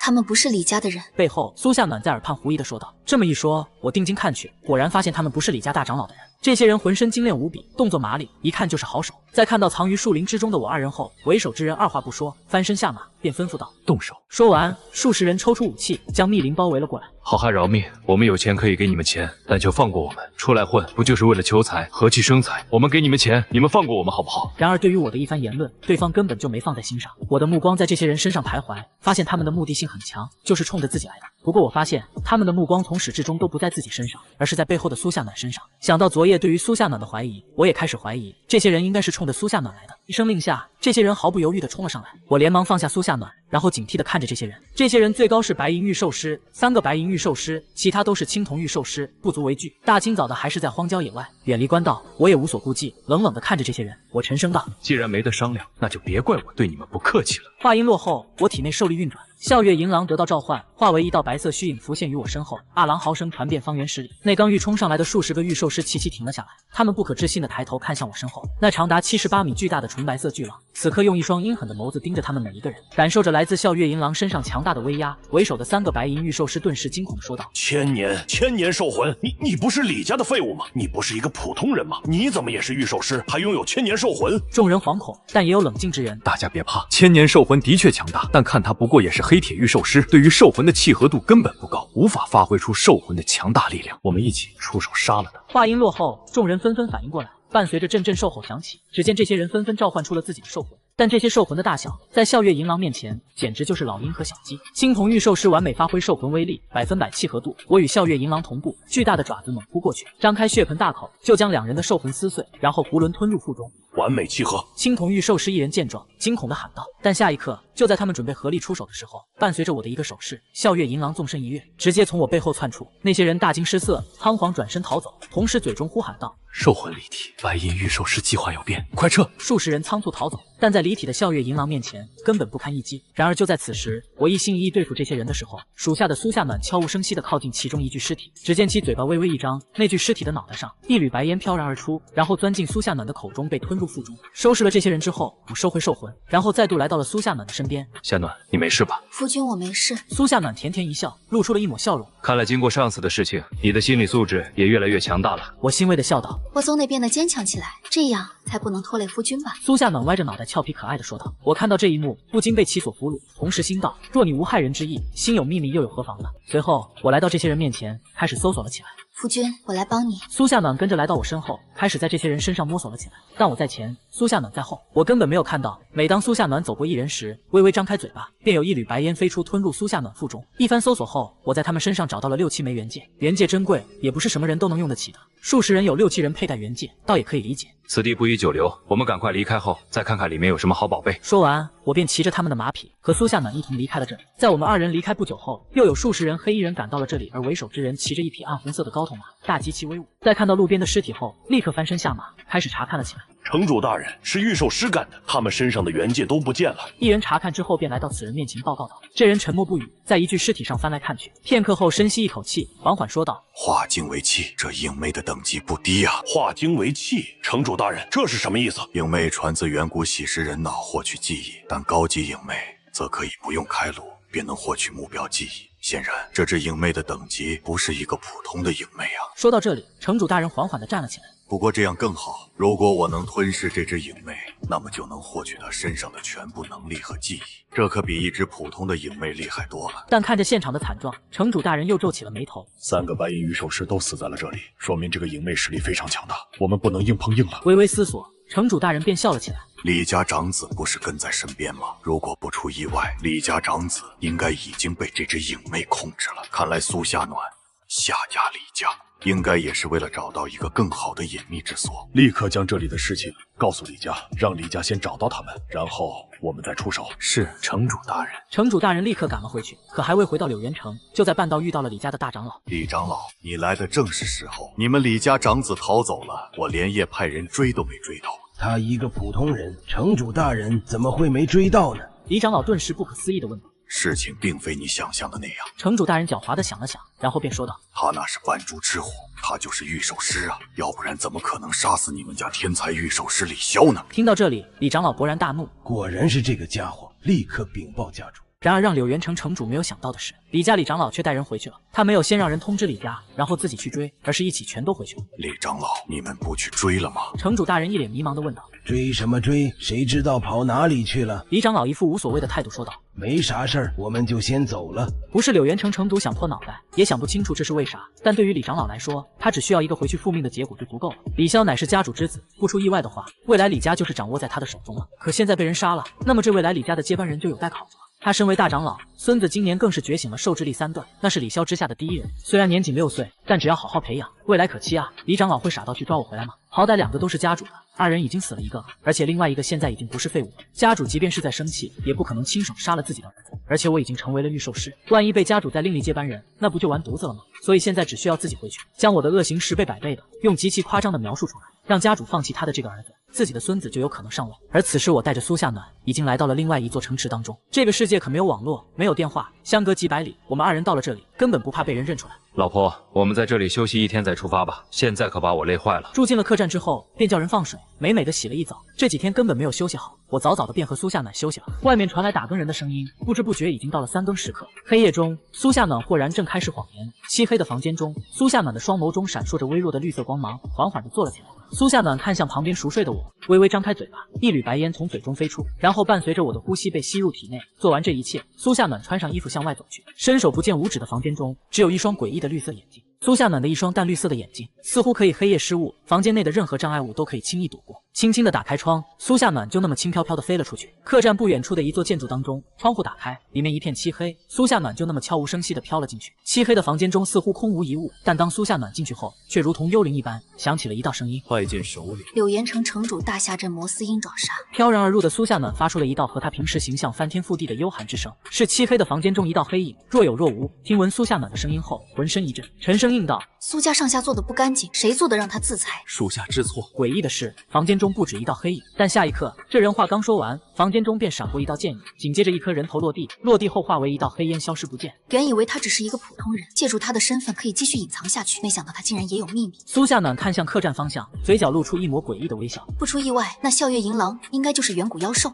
还有那治愈我的人形天使，以及那头巨大的浑身散发着的暗影能量的牛头人，他们都应该是远古妖兽吧？首领，根据您的描述，结合我们所掌握的资料来看，人形天使应该是邪恶光明圣使，牛头人应该是远古巨魔暗影牛魔。3只远古妖兽，我这个夫君还真是有点意思。苏夏暖一双媚眼闪烁，不知道在思考什么。首领，3头远古兽魂若能为我们所用，你是让我杀了他吗？苏夏暖微微侧身，眼中寒光乍现，身后角落的黑影立刻俯身下去，额头贴地。属下不敢。不过他发现我体内的魔障之术，说是带我回苏家，其实就是想询问我身体的事情，说明他还是关心我的。但这件事瞒不住，所以苏家上下必须死。而且那暗影牛魔可能知晓我的事情，也就是说他也知道了我的事情，但不做表态，也不询问究竟意欲何为。难道真的是爱上我了吗？人类可笑的感情啊罢了，一切不稳定的因素都是阻碍我隐微大业的障碍。叹息之后，苏夏暖吩咐道：时机几近成熟，准备执行朝花影蝶计划。我要大夏万千宗门尽数出山支援边境，届时我隐昧吞噬记忆，获得万千宗门秘信，指日可待。悄然间，房间回归平静，苏夏暖如同鬼魅一般飘飘然出了窗户，再度回到客栈房间时，看着熟睡的我，然后无声无息地躺在了床上。次日我掀开被子，舒服地伸了个懒腰，真是舒服啊！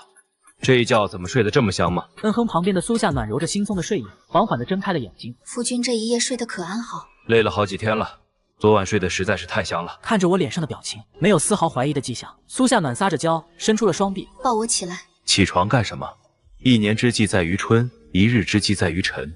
早晨适合锻炼，所以我们要多运动运动。夫君有雅致活动筋骨，那我们赶快起床吧。苏夏暖撑着双臂就要坐起来。老婆，你有所不知，最有成效的锻炼方法和地点其实就在床上。我坏坏地笑着说道，然后整个人压在了苏夏暖的身上。而且这种锻炼方式一次就是半个时辰，相当持久有效果。天底下竟然有如此神奇的锻炼方式，夫君你快说说看，我可从未听说过。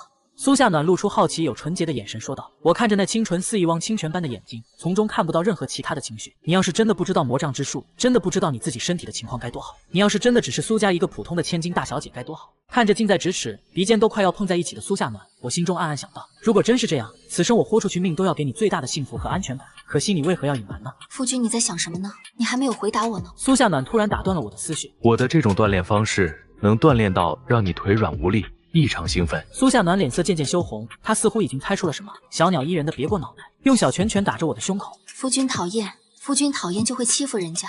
人家可告诉你，再过2天人家的月信就要来了，如果没来，那就是要有了呢。有什么？我有些茫然，不懂月信为何物。哎呀，讨厌了，就是月事了。我顿时有些慌神了，但旋即突然醒悟，我怕什么？我已经结婚了，这是正常流程，又不是什么见不得人的事情。想想以前听女朋友说大姨妈没来，我都要吓个半死。真的吗？不过没事，如果真的有了孩子，我们就找一个世外桃源定居下来，安安稳稳的生活一辈子。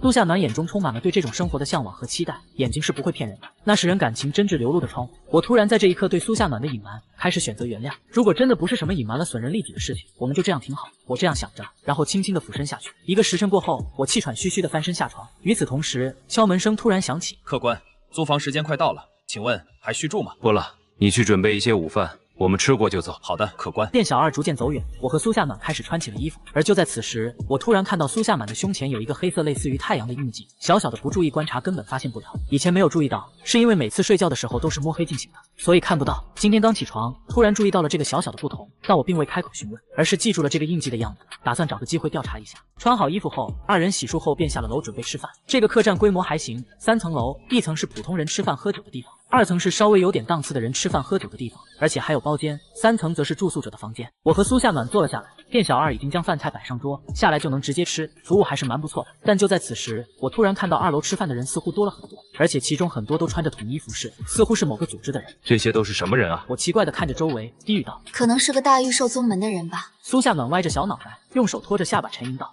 曾经苏家也有和一个御兽宗门有过来往，我曾经见到过，他们都像这些人一样，穿着统一的着装。原来是他们，我若有所思地点了点头，却又有些疑惑。不过我听说御兽宗门一般都不问世事前夕修炼的，他们怎么会突然出现在大众的视野中呢？我们听听他们讲什么，不就知道了吗？苏夏暖做了一个竖起耳朵的可爱模样，默默地倾听着。虎踞关失守，大周雄狮压境，更有盗匪从中捣乱。看来这次任务比较复杂，奖励也丰富了很多呀。一个任务的奖励比平时的10倍还多，拼一拼，100年兽魂换1000年。但我听说大夏上千宗门为了此事还搞出了一个宗门联盟，有这回事吗？身为大夏子民，国难当前，上千宗门自然要团结，形成联盟之势，也能更好的指挥作战啊！我一边吃一边听，也算是将此事搞明白了。原来是战火连连，御兽宗门都出动了。乱世当前，夫君你难道不想成就一番事业吗？苏夏暖期盼地看着我问道。大夏皇族还未动容，怎么能叫乱世呢？我摇头否决了这个想法。现在虽然南有大周滋扰，可北方也有大商虎视眈眈，即便是大夏境内也是乱匪横行，大夏西域那些蛮族也按耐不住了，怎么能不叫乱世呢？我有些诧异地看着苏夏暖，因为苏夏暖对当前的形势分析的条条是理啊。想到苏夏暖对自己隐藏了某些秘密，我便装作不知的样子问道：那如果是你准备怎么做呢？苏夏暖灵活地转动眼珠，捷径的办法就是加入大夏皇族建功立业，但这很危险。其次便是加入那些宗门，可是我听说加入宗门条件很高的，但我觉得吧，还是单干比较好。单干？我顿时为之语塞。你把我想得太厉害了吧？夫君在我眼里就是最厉害的人。苏夏暖得意地说道。什么狗屁皇族，什么狗屁宗门都不如夫君厉害。哈哈，你呀你，那我到底哪里厉害呢？我坏笑着问道。但随着2人肆无忌惮的聊天内容，旁边不远处好几桌的人全都投来了异样的眼神。喂，你们这对狗男女刚才说什么？有种再说一遍！一人拍桌而起，指着我恶狠狠地骂了起来。他们是谁？御兽宗门之人啊！黄宗庸商明宗门的地位仅次于皇族啊！这人不仅瞧不起宗门，还连皇族也骂上了，这不是找死吗？我也顿时觉得自己口误，但听到对方的话之后，脸色顿时阴沉了下来，缓缓地回过头看去。我冷冷地问道：你说什么？我说你们这对狗男女竟然敢瞧不起宗门，还辱骂皇族，我看你们真的是活得不耐烦了。这人还未说完，我便催动兽力，施展疾风步，在其他人还没有反应过来的时候，直接上去对着那人便是一巴掌。这人直接被我打懵了，在看我的时候，已经坐在了位置上。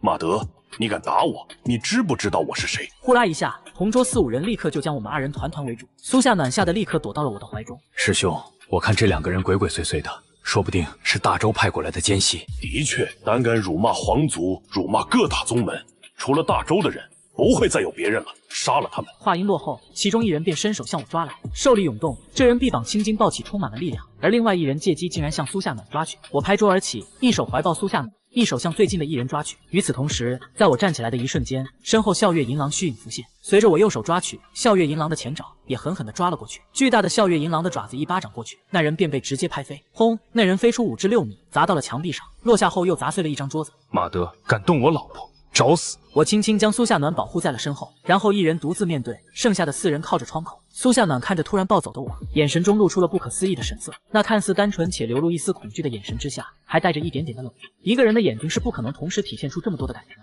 但苏夏暖却可以，因为他不知道吞噬过多少人的记忆，他能根据所吞噬的记忆来表现出任何自然、不被怀疑的表现，甚至是眼神。苏夏暖没有想到，我竟然会因为自己二话不说，开始和别人开战。那一句敢动我老婆找死，的确让苏夏暖微微动容。但从影妹的角度来看，这种单纯热血的表现，不过就是陷入爱情所表现出来的一种不理智的表现。也许当热度过去，他就不会再对我这样了吧。苏夏暖根据所吞噬的多人记忆，就预测到了以后我对自己的态度。不过苏夏暖看到我竟然敢和宗门之人大开杀戒，不由得一个利用我的计划在脑海中快速成型。想到即将要开始的计划，苏夏暖露出了不着痕迹的一抹邪笑。就在此时，一个避开我攻击的宗门之人突然注意到了苏夏暖，苏夏暖同时也注意到了这个人，但苏夏暖没有在意，故意让这个人靠近自己。杀我宗门之人，我让你血债血偿！那人靠近苏夏暖之后，背后一只燃烧着烈火的恶犬兽魂咆哮一声，疯狂地向苏夏暖扑了过来。苏夏暖一动不动，根本不理会这人的攻击。当兽魂攻击到苏夏暖的时候，他才发出了一道惨叫声啊！夫君！痛苦的哀嚎一声，苏夏暖狠狠地撞在了墙上。我听到动静后，却发现自己竟然打着打着离开了苏夏暖。看着倒地不起的苏夏暖，我顿时暴走。笑月银狼咆哮一声，张开大嘴，狠狠地将一人巨大的白虎兽魂咬掉了脑袋，然后囫囵就吞了下去。紧随其后，我施展疾风步，这是在兽魂在身的时候同步施展之下的疾风步。瞬息之间，我便到了苏夏暖的身边，将其缓缓扶起后，我发现苏夏暖已经昏迷了过去。笑月银狼，给我杀，一个不留！原本俯身于我身上的笑月银狼突然窜出，几口便将剩下的宗门弟子咬得体无完肤。此时整个客栈2楼已经空无一人，我见状收起兽魂，抱着苏夏暖便离开了客栈。这里还在城内，我倒是不怕，可是带着苏夏暖就有些碍事了。万一把城主府的人引过来，那可就有些麻烦了。出了城，我一路狂奔，在距离那座城池30里外的一个破道观里停了下来，立刻召唤出光明圣使。我对苏夏暖便是一顿治疗。而就在此时，我的脑海中突然响起了光明圣使的声音：狱主大人，不过就是皮外伤而已，不足以导致昏迷吧？这小丫头有事瞒着你啊！我微微动容，但也没有理会光明圣使的声音。我知道苏夏暖有问题，但迄今为止，我还尚未知道苏夏暖的真实身份，他潜藏在自己身边所为何事，这些我都需要搞清楚。就在此时，苏夏暖轻哼一声，然后缓缓地睁开了眼睛。夫君，这里是哪里？迷茫地看着周围，苏夏暖突然一惊，连忙上下摸索着我的身体。夫君，你没事吧？那些宗门之人没有伤到你吧？看着苏夏暖慌乱关心自己的模样，我内心悲叹一声：你如果这一切都是装出来的，那我该有多悲哀啊！说实话，大婚之日，我见到苏夏暖就动心了。大家闺秀得体大方，温文且秀气，偶尔带有一点点的俏皮，相处下来舒服又开心。我享受和苏夏暖在一起的日子，所以现在即便是知道苏夏暖有事，隐瞒着自己也不愿意去深究。没事，我们已经出城了。我担心城主府的人会追究，所以就跑了。也不知道那几个宗门之人是哪个御兽宗门的人，要是上等御兽宗门的人，那可就完了。苏夏暖担忧地说道：我听父亲说过，大夏御兽宗门林立，天下分为上中下3个等级的宗门，他们收徒对御兽者的兽力等级有很严格的要求，最低都要3段兽之力才能进入的，而且进入之后，宗门会帮你选择和抓捕合适的兽魂，合适的兽魂才能更好地发挥他们宗门特有的兽气。我苦笑一声，我怎么感觉我连你都不如呢？我对这种事根本就不了解。我也是听我父亲偶尔提起过的。苏夏暖解释道。2人在这破道观休整片刻，便准备再度启程出发，而接下来的目的地便是兽王岭。因为虎踞关被破，那里一片战乱，兽王岭位于虎踞关后方的一个要塞。此时宗门之人大批义士都赶往兽王岭支援，那里可谓是一片战乱。兽域中的远古妖兽需要能量恢复，去哪里才能收集到更多的兽魂？但就在此时，道观外突然传来一阵杂乱的脚步声，我立刻起身查看。当看到远处过来的那群人之后，顿时脸色一变。我万万没有想到，这前脚刚到这里，那些人后脚就跟来了。老婆，你躲在雕像后面，等我杀了这帮人，我们再走。我连忙转身，将苏夏暖藏在了雕像后面。当这些人来到破道观外面的时候，我径直走了出去。就是他，一个与其他宗门弟子服饰不同的人，指着我说道：还有一个女的，应该在道观里。这人应该是刚才旁观者之一，估计也有可能是其他门派的人。这帮人总计12人，我一眼看去，竟然在其中还发现了一个黄金御兽师。就是你杀了我虎啸宗的弟子。灰瘦中年男子便是令我警惕的黄金御兽师。什么狗屁虎啸宗？他们辱骂我夫妻2人仗势欺人，难道我2人要坐以待毙，任凭欺辱吗？我挺身反击，一脸无惧的说道：“肆意杀害我虎啸宗弟子，给我抓起来，带回宗门审讯。”下一刻，呼啦一下，10数人一拥而上，将我包围了起来。宗门弟子极难对付，刚才我就深有体会，主要是这帮家伙掌握着多种兽技，兽技可以将兽力巧妙且十分强大的发挥出来，这令我一下子感觉有些吃力。要是能多掌控一些兽技就好了，我暗暗想到。10数人围了上来，唯独那个黄金御兽师在旁边冷眼观战。我舔了舔嘴唇，露出一抹贪婪的笑容。真不错，吞了你们，笑月银狼的恢复度应该能达到20%吧？出来吧，笑月银狼！伴随着一道狼嚎之声响起，一只长达7、8米的白色巨狼出现在所有人的面前。10数人纷纷后退，不可置信地看着这一幕。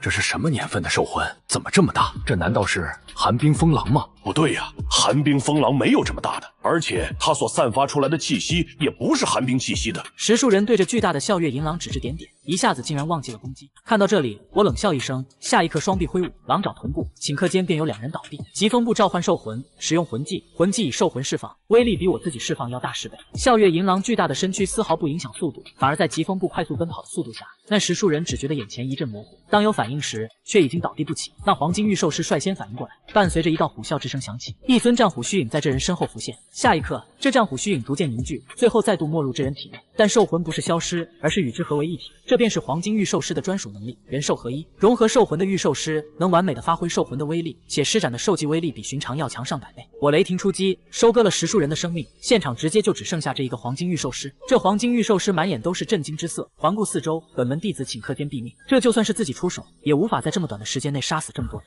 此人究竟是谁？我虎啸宗什么时候得罪这样一位高人了？黄金御兽师一脸凝重的想到。嘿，就在此时，黄金御兽师的右前方突然响起了我的声音，随之看去，我一脸邪魅的看着。但就在此时，黄金御兽师突然感觉身后传来动静，来不及回头，多年的战斗经验告诉他要走。没有任何犹豫，融合战虎兽魂的他，浑身充满了强大的力量，纵身一跳便跳到了3米开外。下一刻，巨大的笑月银狼从身后扑来，却扑了个空。我看到这一幕，不禁为之感到一阵遗憾。这招声东击西，我刚刚领悟，但对方的战斗经验实在是太丰富，第一次使用竟然就失败了。不过那人也是暗暗心惊，就差一下他就被击中了。震惊之余，但也激怒了此人。轰轰！黄金御兽师充满爆炸力量的双腿猛然踩踏地面，伴随着一声怒吼，黄金御兽师如同陨石一般向我冲撞了过去。兽技战虎跳剑，虎啸门上下全部降服的全部都是虎类兽魂，这样才能统一使用相同的兽技，这就是宗门的强大之处。人兽合体减少了很多御兽师的弱点，比如兽魂离体后御兽师本身的危险性。这黄金御兽师见我是白银御兽师，自然也知道白银御兽师的弱点。白银御兽师可以让兽魂离体战斗，但它本身却失去了保护，所以只要杀死御兽师本人，战斗即可瓦解。我也是第一次遇到这么难缠的对手，这就是黄金御兽师的强大之处吗？之前我还觉得自己那便宜父亲李战也是黄金御兽师，以自己目前的实力，应该可以一较高低，哪怕不敌也能轻易逃走。但经过此刻的战斗，我对黄金御兽师的强大有了新的了解。笑月银狼回来！我站在原地巍然不动，不慌不忙地低喝一声。下一刻，远处笑月银狼突然从原地消失，眨眼间便回到了我的体内。轰！战虎跳剑的兽技击中我，被笑月银狼的虚影所挡，同时被打出数十米。好强！我震惊地感受着刚才的攻击。就在此时，笑月银狼突然说道：“狱主大人，你没有兽技，想要单纯依靠我的力量赢了他有些艰难。我刚才吞噬那些人的能量，已经将恢复度达到了19%，只需要一点点，我就能达到20%。届时便可觉醒兽魂的本命魂技。本命魂技，我心中一凛，虽然不知道这是什么，但隐隐感觉这是一种很强大的能力。只需要一点点了吗？我顿时为难了起来。此前和苏夏暖要来的药材，全都为了复苏暗影牛魔，此刻身上已经没有可以转化为能量的东西了。而就在此时，我突然看到破道观的门口，苏夏暖探头探脑的，小心翼翼地向外眺望，观看着自己的战斗。疾风步施展疾风步，笑月银狼带着我，顷刻间来到了破道关门口。夏暖，身上还有没有蕴含能量的宝物了？没有了，那些药草全都给你了。苏夏暖不知道我要干什么，摇了摇头说道。我叹息一声，但就在此时，又看到了躺在地上的那些人的尸体。元界，我注意到，在其中一人的手上还带着一枚元界，能带得起元界的人肯定有不少宝贝。我暗暗想到，于是吩咐道：“笑月银狼，你缠住那个家伙，我去取元界。”话音落后，笑月银狼脱体而出，向那黄金御兽师扑去。我拔腿就跑，不敢浪费1分1秒。可是跑到那人面前的时候，却怎么也摘不下手指上的戒指。我骂了一声，拿出一把刀子，我不顾上面的鲜血，然后摘下了戒指，狂猛的兽力向元界冲击而去。轰！元界的封印瞬间就被打开，下一刻，里面的东西全都浮现在了脑海中，感受着里面所有散发能量的东西。我拿出一株不知年份、不知姓名的药草，直接就召唤回了笑月银狼。赶快吸收！话音落后，只见这株药草化为精纯的能量，钻入了笑月银狼的体内。看着渐渐攀升，只挪动了一个数字的恢复度20%，我顿时松了口气。刚刚好。笑月银狼发出一声感叹：越是往后，恢复度越难。恢复所需要的能量也越大。而就在此时，那黄金御兽师乘胜追击再度袭来，但就在此时，附身在我身后的笑月银狼虚影突然仰天咆哮。笑月银狼本命受尽，月下狼人伴随着咆哮之声结束，只见原本7、8米长的笑月银狼突然直立而起，他的前爪开始向下直立起来，如同人类一般，7、8米多的身高站在我身后，仿佛一尊巨人保护着我一般。我可以明确清晰地感受到，笑月银狼的实力得到了大幅度的提升，通过兽魂传递，我的力量也同时提升。狱主大人，你缺少兽技，我将我搏斗的一些经验传递给你，一会儿你自由发挥，绝对可以爆发出不亚于黄金御兽师的力量。笑月银狼的声音再度传来。与此同时，我也接收到了一些笑月银狼以前战斗时的技巧。这叫技巧？我感受着笑月银狼所传授的内容，不禁睁大了眼睛。这就是疯狗死咬吗？上去就是咬抓闹扯，将野心释放的淋漓尽致。不过就这种战斗经验和方式，却能够爆发出你所有的气势和力量。看着黄金御兽师冲了过来，我感受着兽魂传来的力量，双手握爪同样冲击而去。半空中两者相遇，我抱住那个家伙就翻滚到了远处。与此同时，锋利的狼爪和锋利的狼牙见到这个家伙的任何部位，就开始疯狂的撕扯了起来。施展月下狼人可以直立而行的笑月银狼，身为远古妖兽，在血脉和实力上直接碾压对方血脉，压制对方实力大幅度削减，加之笑月银狼本命兽技之强大，在我疯狂的攻击下，竟然硬生生一口一口的将那黄金御兽师的战虎兽魂全部吞下，补充成了自身的能量。此刻我浑身是血，看着如同一滩烂泥的黄金御兽师将其原戒摘下后，然后来到了苏夏暖的面前。夏暖，没事了。我如释负重的松了口气，看着道观外尸横遍野，我步步的清洗身上的污秽，连忙催促着苏夏暖离开了这里。体内兽力损耗太大，我根本坚持不了继续战斗了。要不是有笑月银狼的本命兽技，今天恐怕就要交代在这里了。一口气跑出10数里，我直接累趴了。夫君，夫君！苏夏暖不断的呼唤着我，但我眼皮子打架根本坚持不住了。兽力亏损带来的身体负荷，让我再也坚持不住，直接昏迷了过去。在我身子一软，苏夏暖脸上担忧的神色立刻消失不见，取而代之的却是一抹贪婪的笑容。那一双玉手轻轻划过我脸上的皮肤。我的好夫君，对不住了，你体内强大的远古妖兽兽魂，对于我来说诱惑力很大，牺牲一下帮助你的老婆成就大业，好不好？此时正是吸收我的好时机。然而就在此时，一道黑影从天空俯冲而下，直直落在了苏夏暖面前。苏夏暖见状勃然大怒：谁让你光天化日之下来见我？那黑影浑身一震，身躯微微颤抖，连忙解释道：首领大人，大夏镇摩斯知道您的身份了。噗！说完，一口黑血就吐了出来，但他来不及抹掉，继续说道：我们有一人被抓，他的记忆被镇摩斯的人吞噬了，所以知道了您的身份。这该死的镇摩斯！苏夏暖不再追究这人的突然出现，轻轻将我放在大石头上。苏夏暖看了看我，又看了看那黑影。你这副躯体不能再用了，往南10里外，现在有一个中等御兽宗门虎啸门，数10名弟子的尸体，你过去随便找一副，先用着，然后隐藏起来，最近不要露头了。是。这人连忙应道：可首领大人，您怎么办？区镇摩斯，只要不是他们的首座向问天出马，其他人能奈我何？苏夏暖双手负力，自信地说道：手下告退。说完，这人纵身一跃，向南面飞去。这人离开后，苏夏暖来到了我身边，吸收了你的记忆和能量。我虽然可以获得你的一切记忆和能力，但你还羽翼未丰，不能独当一面。如果能加速成长，为我所用，说不定足以和镇摩斯的人抗衡。想到这里，苏夏暖露出了一抹柔和的笑容，轻轻抹扫我的脸颊。苏夏暖温柔地说道：我亲爱的夫君，你要快速成长，好好的保护你的老婆哟，好好睡觉。醒来以后，老婆会给你一份意想不到的大礼的。天色渐黑，一堆篝火旁，我的脑袋枕着苏夏暖的大腿，旁边暖和的火焰燃烧，我感到十分的温暖。一下午的恢复，我身体的自愈能力让体内的兽力逐渐恢复了一些，缓缓地睁开了眼睛，我就嗅到一股诱人的体香，这熟悉的味道让我倍感亲切，似乎感受到我的苏醒。苏夏暖连忙轻声呼唤：夫君，你终于醒了。篝火映照之下，看着苏夏暖泪眼婆娑的样子，我不禁伸手抹掉她眼角的泪水。哭什么？你夫君我命大着呢，就是兽力损耗太大，睡了一觉而已。你不醒来，我好害怕。苏夏暖哽咽地说道：这里好黑，我好不容易才点着火，我好担心你。说着，苏夏暖扑进我的怀中，呜呜地哭了起来。好了好了，没事的，我这不是醒来了吗？我一手轻轻拍着苏夏暖的后背，一手抚摸着她的秀发，安慰道。片刻后，苏夏暖才从我怀中坐了起来。以后不许这样了，打不过我们就跑啊，不必要和他们死扛到底啊。好好好，全听老婆的。看着嘟着嘴叉着腰，一副教训自己的苏夏暖，我连连陪笑着点头。但随即我想起当时的战斗，不禁叹了口气。唉，只是我掌握的兽技太少了，要不然根本不会那么吃力的。兽技那是什么？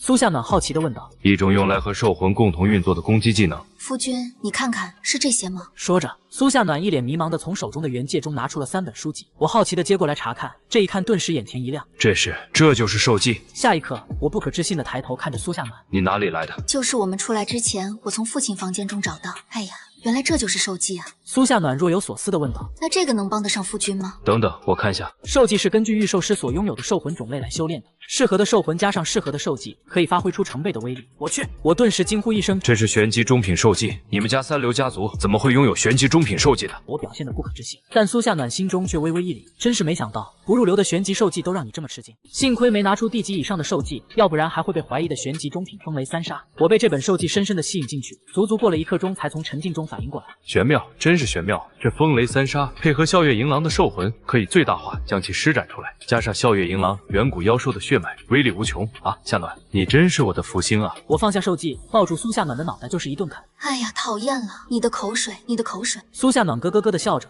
但却怎么也挣脱不了。松开苏夏暖后，我拿起了第2本受祭，但当翻开第1页后，顿时又是一阵惊呼。又是一本玄级受祭。玄级下品奔雷兽力图，好奇怪的名字，这是干什么用的？我好奇地翻开看了起来，片刻后，旷野之上发出我一阵狼嚎之声。这是用来恢复兽力的受祭。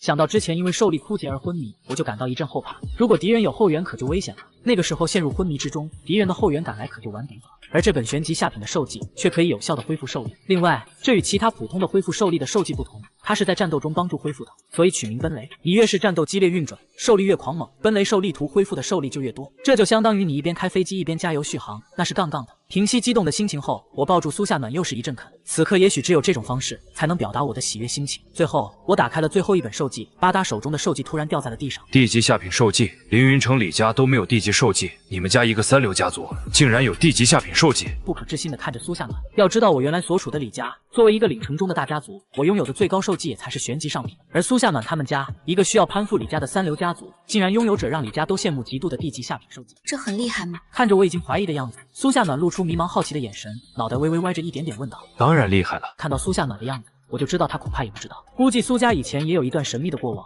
或者是苏夏暖父亲有过不为人知的经历，所以才有这么强大的地级受祭。随即我翻开这本地级下品受祭看了起来，地级下品，万马奔腾，一个字一个字的翻看了起来。许久后，我深深的吸了口气，平静了一下自己激动的心情。这本受祭适用的范围很大，基本上一些大型野兽类兽魂都可以使用。使用后可以幻化出很多的兽魂虚影，如同万马奔腾一般向敌人冲去，可以造成大范围的伤害。不过这本受祭如果是比如犀牛类、蛮牛类、大象类等这种吨位较大的兽魂，使用威力根本无法想象。如果是笑月银狼使用就差了那么一点，但也威力很大，毕竟笑月银狼的体积也是很大的。对了，我突然想到了暗影牛魔，如果用暗影牛魔使用这个受祭，那么威力根本无法想象。这3本受祭可以说是完全弥补了我目前所有的缺陷。我看向苏夏暖，这一刻我思绪万千，而苏夏暖清晰地从李现眼神中看到了对自己浓浓的爱意和感激。四目相对，二人缓缓地拥抱在了一起。而此时，苏夏暖心中不禁叹息一声：傻小子，我在利用你啊！你竟然对我动了真情。获得了这3本受祭，我可以说是如虎添翼。只是让我奇怪的是，只是相隔数十里，武孝宗的人竟然没有再追来。殊不知，苏夏暖手下的那个人在找到来到坡道观外面的时候，随意找了一副躯体便钻了进去。与此同时，他也同样获得了这个人的所有记忆和能力，自然也知道了刚才所发生的一切。就在他刚刚适应这副躯体的时候，武孝宗的其他支援也赶过来。救我！救我！苏夏暖手下的这个人装作受伤严重的样子，呼唤着那对狗男女。去哪里了？为首一人厉声问道。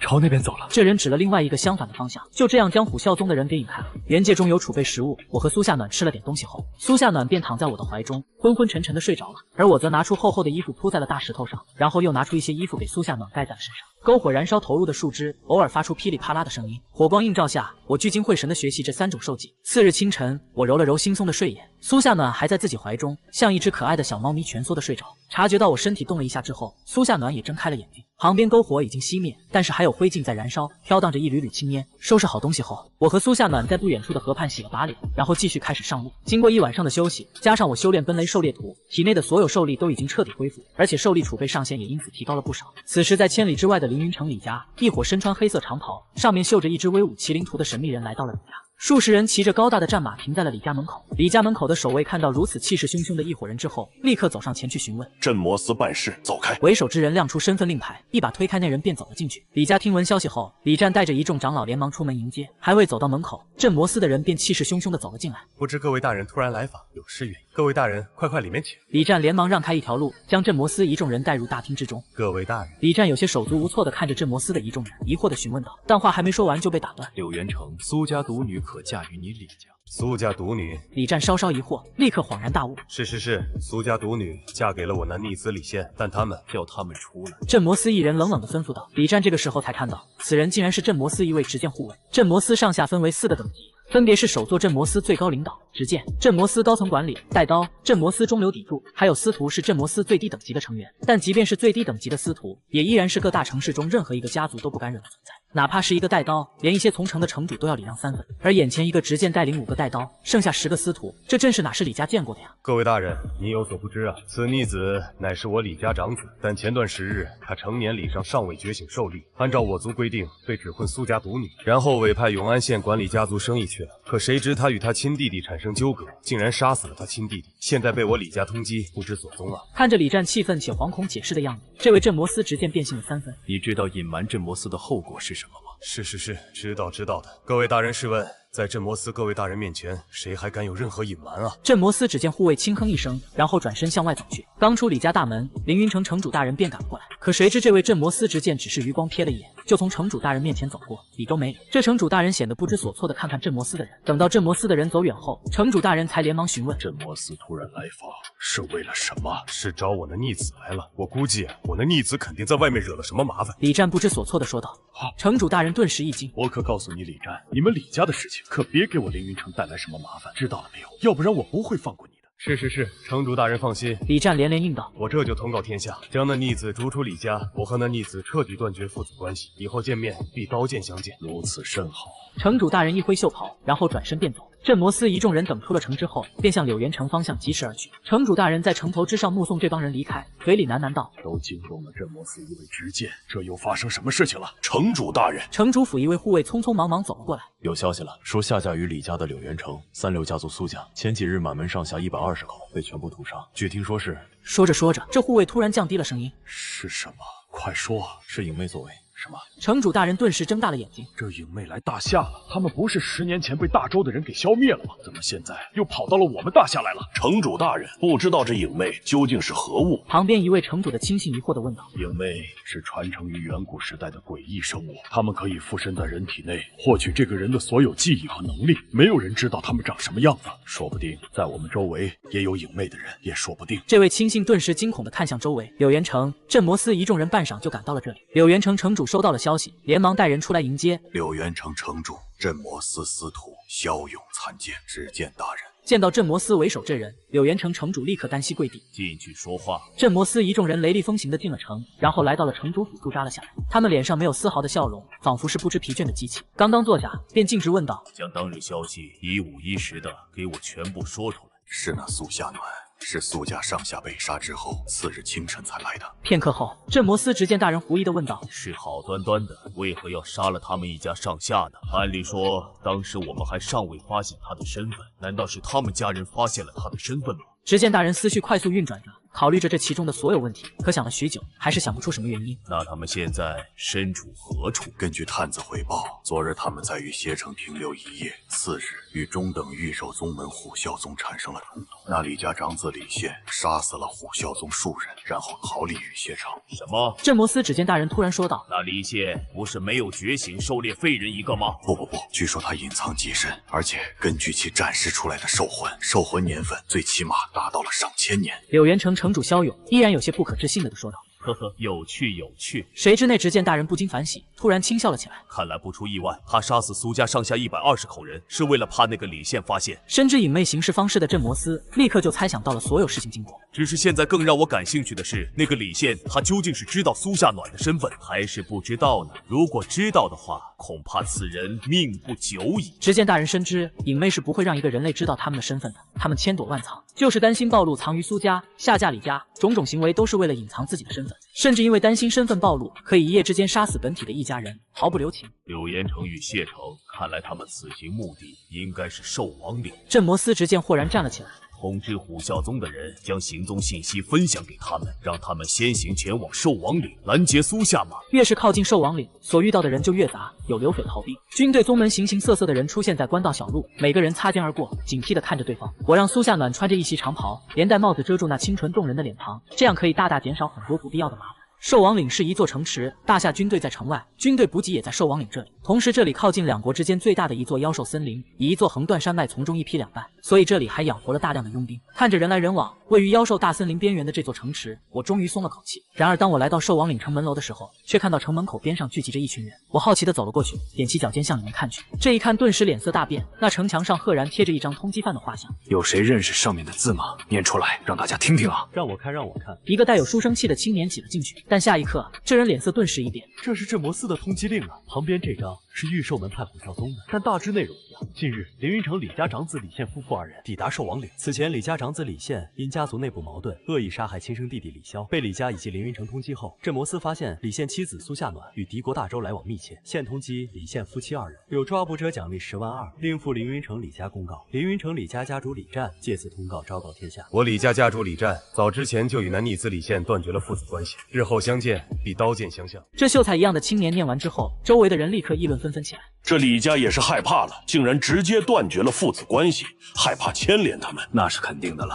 儿媳妇是敌国叛逆，这是要诛九族的。这苏家独女到底长得多么沉鱼落雁，竟然让李家长子不顾一切的疯狂追求。嗨，你们不知道，根本不是你们想的那样。我刚从那边过来，李家长子李现那是出了名的废物，10年尚未觉醒受力，根本不受那个李战待见。成年礼上，李现最后一次觉醒也以失败告终，所以就被家里派到外地去管理家族生意了。临行前被指派苏家独女嫁给了这个李现。他们走之后，李家天才也就是这个李现的亲弟弟被土匪给杀了。我估计啊，李家怕引火烧身，就说李现杀了亲弟弟，然后对外说早就断绝了关系，将这件事撇得一干二净。众人听完，顿时恍然大悟。不过这李战也太狠了点吧，亲儿子都往外推。换成是你也这么做，用一个儿子保一个家族，稍微长点脑子的人都会这么干吧。不过这奖励这么丰富，那李现夫妻二人还是一个普通人，这是白给我们送钱啊！切，你以为这么简单啊？这是谁发的通缉公告？镇魔司发出来的通缉，你以为这钱好拿吗？不过我估计这个李现就是个废物，比较好拿下。重要的是这个苏夏暖，是啊，区区一介女子竟然是敌国奸细，她的手段可不容小觑啊！这么一说，众人顿时恍然大悟。我趁人群议论纷纷，握紧苏夏暖的手，悄然向出城。城外虎啸宗弟子与镇魔司的人马等待许久，冰刃寒光在暮色中格外刺眼。夫君今日只能死战。苏夏暖卸下伪装，眸中再无半分柔弱，周身暗影魔气悄然涌动。我来不及震惊，体内兽力狂涌，同时召唤3头兽魂。笑月银狼仰天咆哮，震慑抵挡；暗影牛魔踏地掀起漫天烟尘。光明圣使展开双翼，洒落金光护住二人。镇魔司执剑护卫冷笑一声，人兽合一化作金色螳螂，双刀劈出2道凌厉劲气。苏夏暖身影一闪，挡在我身前，暗影兽魂凝出护盾，应接一击，震得他嘴角溢血。你先走。他转头嘶吼，暗影魔气暴涨，竟暂时逼退追兵。我深知此刻不是犹豫之时，驱动光明圣使展开双翼，同时召回笑月银狼与暗影牛魔护在周身。一起走。他拉住苏夏暖的手跃上空，光明圣使载着二人向2界崖疾驰而去。身后追兵箭矢如雨，暗影牛魔不时回身撞击，硬生生打开一条通路。2界崖万丈深渊，云雾缭绕，镇魔司众人追至崖边，却不敢越界踏入大周地界。只见护卫怒喝着挥刀劈出劲气，被笑月银狼一口咬碎。苏夏暖看着身旁护着自己的我，眼中闪过复杂情绪，暗影魔气渐渐收敛。以后我们便在大周立足。我低头看向苏夏暖，苏夏暖轻轻点头。过往的伪装与算计在这一刻烟消云散。光明圣使双翼划破夜空，载着二人越过悬崖，消失在大周的夜色中。崖边，镇魔司与虎啸宗众人望着远去的身影，束手无策。而我与苏夏暖的身影，在妖兽森林的轮廓映衬下，逐渐成为天元大陆乱世中一股不可忽视的新生力量。越过2界崖的刹那，大周地界的罡风裹挟着妖兽森林的兴起扑面而来。光明圣使双翼金光暴涨，堪堪稳住身形，载着李现与苏夏暖落在崖下一处平缓的山坳中。脚下是深褐色的岩石，布满苔藓，四周古木参天，枝干求结如鬼爪，偶尔传来几声不知名妖兽的嘶吼，在寂静的夜色中格外刺耳。李现松开苏夏暖的手，率先落地探查四周。笑月银狼、暗影牛魔的兽魂虚影在他身后盘旋，警惕地扫视着密林。光明圣使双翼剑收，金色光芒褪去，化作一道流光钻进李现体内。苏夏暖站在原地，周身残留的暗影魔气渐渐消散，恢复了平日里温婉的模样，只是嘴角未干的血迹仍透着方才死战的狼狈。这里暂时安全。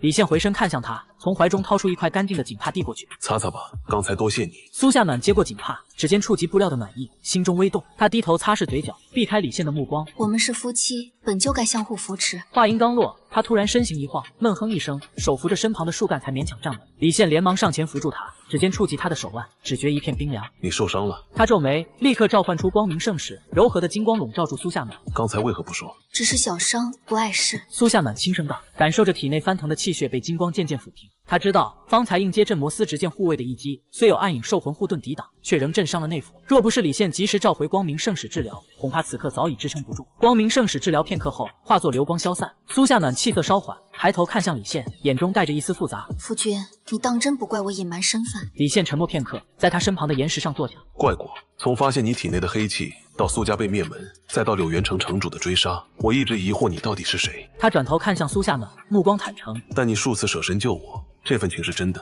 我只想知道你到底是什么人。苏家上下真的是你杀的？苏夏暖垂眸，长长的睫毛在夜色中投下一片阴影。我的确是影妹，但并非杀害苏家满门的凶手。他缓缓开口，声音带着一丝怅然。影妹一族传承远古，并非外界传言那般嗜血残暴。我们能吞噬记忆，却从不会无端伤人。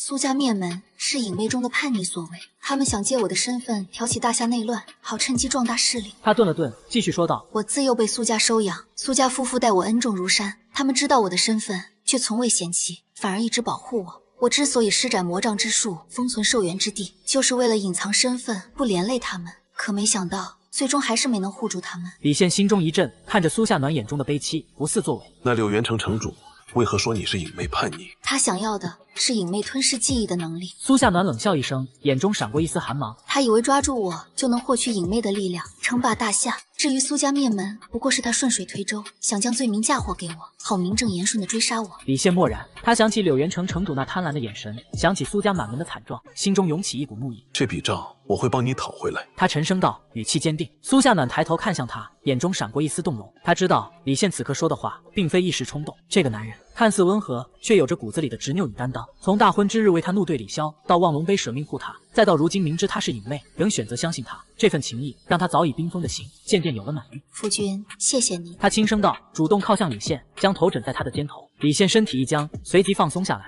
抬手轻轻搂住他的肩膀。夜色渐深，密林之中，两人依偎在一起，感受着彼此的体温，暂时忘却了身后的追兵与乱世的纷争。次日清晨，天刚蒙蒙亮，李现便被一阵细微的脚步声惊醒。他立刻警觉起来，召唤出笑月银狼，眼神锐利地扫视着四周。苏夏暖也随之醒来，周身暗影魔气悄然涌动，做好了战斗准备。只见密林深处，几道身影缓缓走出，为首的是一位身着青色长袍的老者，须发皆白，眼神浑浊，却透着一股深不可测的气息。老者身后跟着4名中年男子，皆是气息沉稳，腰间佩剑，一看便知是高手。阁下是谁？为何在此窥探？李现冷声喝问。笑月银狼仰天咆哮，巨大的身躯挡在两人身前，散发着远古妖兽的威压。老者并未在意笑月银狼的威慑，目光落在李现身上，淡淡开口：老夫乃大周清玄宗宗主李木然，听闻大夏镇魔司追杀一对年轻夫妇，逃至我大周地界，特来看看。他的目光在李现与苏夏暖身上扫过，最终落在李现身后的笑月银狼虚影上，眼中闪过一丝惊异。远古妖兽笑月银狼，没想到如今世上竟还有如此罕见的兽魂。李现心中一凛，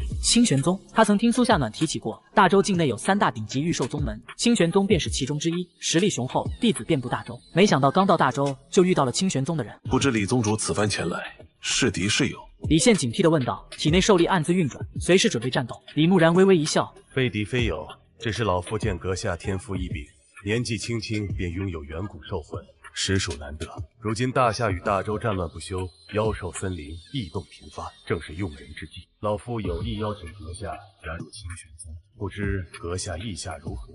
加入清玄宗，李现心中一动，他知道如今自己与苏夏暖被大夏通缉，无处可去。若能加入清玄宗，不仅能获得庇护，还能借助宗门的资源提升实力，早日为苏家报仇，对抗影妹叛逆与镇魔司。他转头看向苏夏暖，眼神询问他的意见。苏夏暖轻轻点头，低声道：清玄宗在大周口碑不错，李木然宗主更是德高望重，值得信赖。得到苏夏暖的认可，李现心中有了决断。他对着李木然拱手道：多谢李宗主厚爱，若清玄宗肯收留我夫妇2人，李某愿加入宗门，为宗门效力。李木然眼中露出满意的笑容。好，既然阁下应允，那便随老夫回清玄宗吧。他转身示意身后的弟子引路，沿途妖兽众多，老夫会派人保护你们。一行人启程前往清玄宗。清玄宗位于大周境内的青云山脉深处，山势险峻，云雾缭绕，宛如仙境。沿途果然遇到了不少妖兽，有凶残的血牙猪，有迅捷的风刃豹，还有擅长隐秘的幽冥猫。但有清玄宗弟子开路，再加上李现不时召唤笑月银狼出手，一路倒是有惊无险。途中，李现趁机修炼苏夏暖给他的3本兽技，玄级中品的风雷3杀，威力惊人；运转兽力配合笑月银狼的速度与力量，能发出蕴含风雷之力的攻击，势不可挡。玄级下品的奔雷兽力图果然玄妙，战斗中越是激烈，兽力恢复越快，让他的续航能力大大提升。而地级下品的万马奔腾，虽暂时无法发挥出最大威力，但仅仅是初步施展，便能幻化出数百道兽魂虚影，冲击力极强。苏夏暖也并未闲着，他体内的隐魅之力在李木然暗中指点下，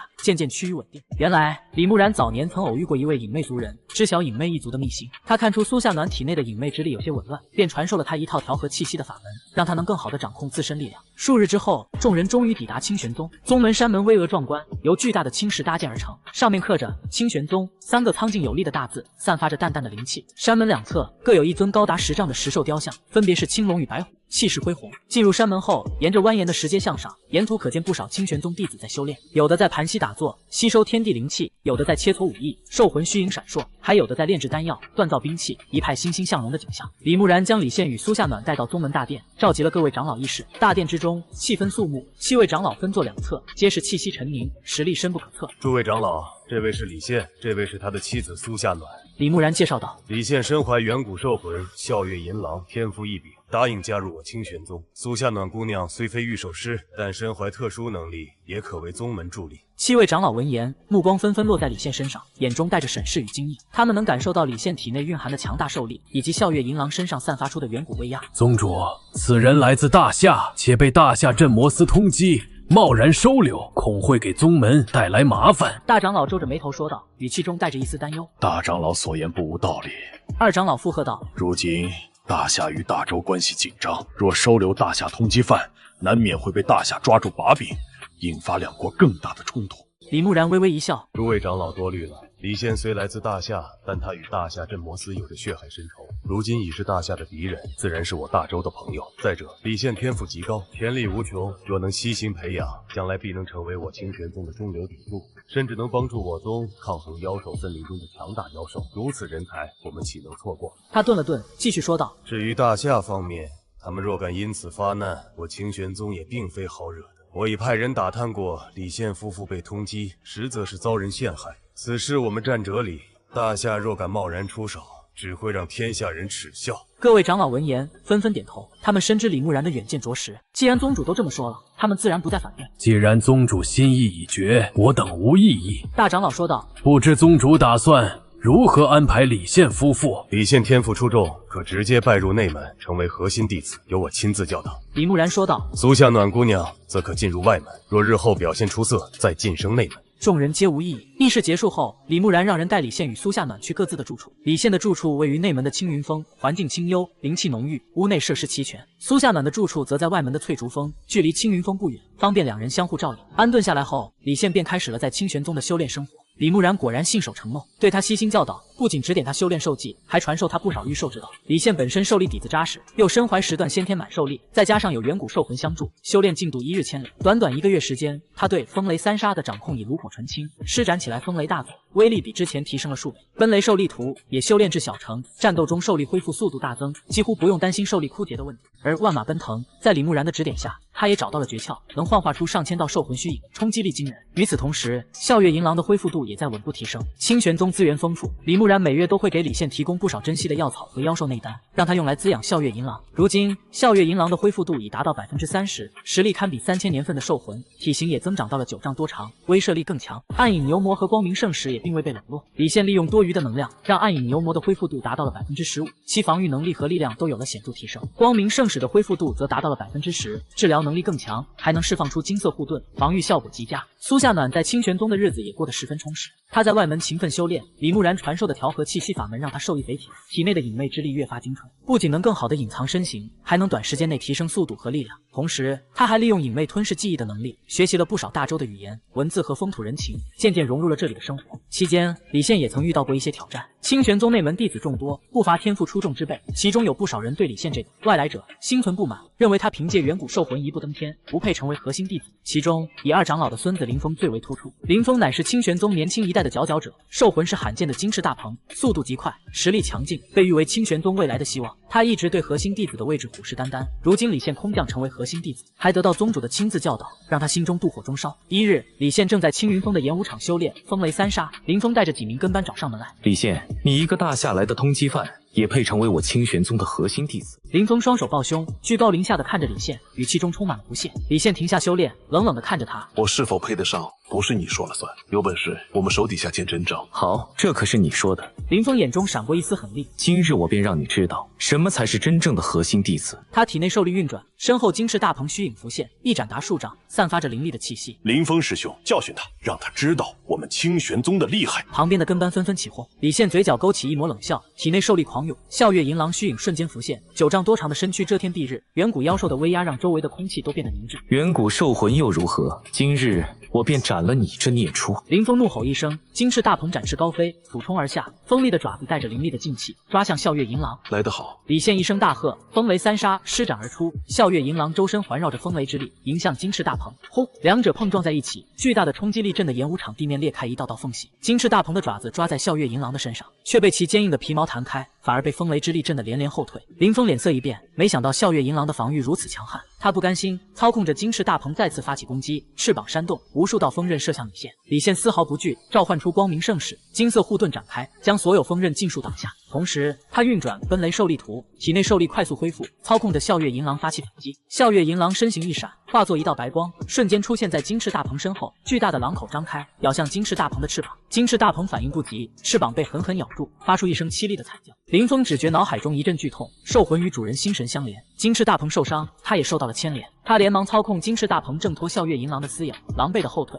还敢再战吗？李现冷冷地问道。笑月银狼龇牙咧嘴，眼中闪烁着凶光。林峰看着李现身后威风凛凛的笑月银狼，心中充满了恐惧。他知道自己根本不是李现的对手，若再打下去，不仅金翅大鹏会受重伤，自己也可能性命不保。今日之事我记住了。林峰撂下一句狠话，带着跟班狼狈地逃走了。周围围观的清玄宗弟子见状，纷纷对李现露出了敬畏的神色。之前他们还对李现心存不满，如今亲眼见识到他的实力，才知道他成为核心弟子绝非侥幸。经此一战，李现在清玄宗内门的地位彻底稳固，再也没有人敢轻视他这个外来者。不少弟子还主动前来结交。时光飞逝，半年时间转瞬即逝，李现的实力在这段时间里突飞猛进，兽力达到了白银御兽师巅峰，距离黄金御兽师仅一步之遥。笑月银狼的恢复度提升到了50%，实力堪比5000年份的兽魂、本命魂技、月下狼人。施展后更是能与李现完美融合，发挥出超越黄金御兽师的力量。暗影牛魔的恢复度达到了30%，防御能力堪称无解，即便是黄金御兽师的全力一击，也难以伤其分毫。光明圣使的恢复度达到了20%，治疗能力更为强大，还能释放出净化之光，驱散邪祟之力。苏夏暖的实力也有了长足的进步，他体内的隐魅之力已完全掌控，不仅能吞噬记忆，还能施展隐遁之术，神出鬼没。同时，在李现的帮助下，他也觉醒了兽力，成为了一名黑铁御兽师。兽魂是一只罕见的暗影灵猫，擅长隐匿和偷袭。这一日，李木然突然召集李现与苏夏暖前往宗门大殿。两人赶到时，发现大殿内除了各位长老，还有几位身着大周军服的将领。李现、苏夏暖，你们来了。李木然示意两人坐下，神色严肃。今日召集你们前来，是有一件重要的事情要交代。他顿了顿，继续说道：近日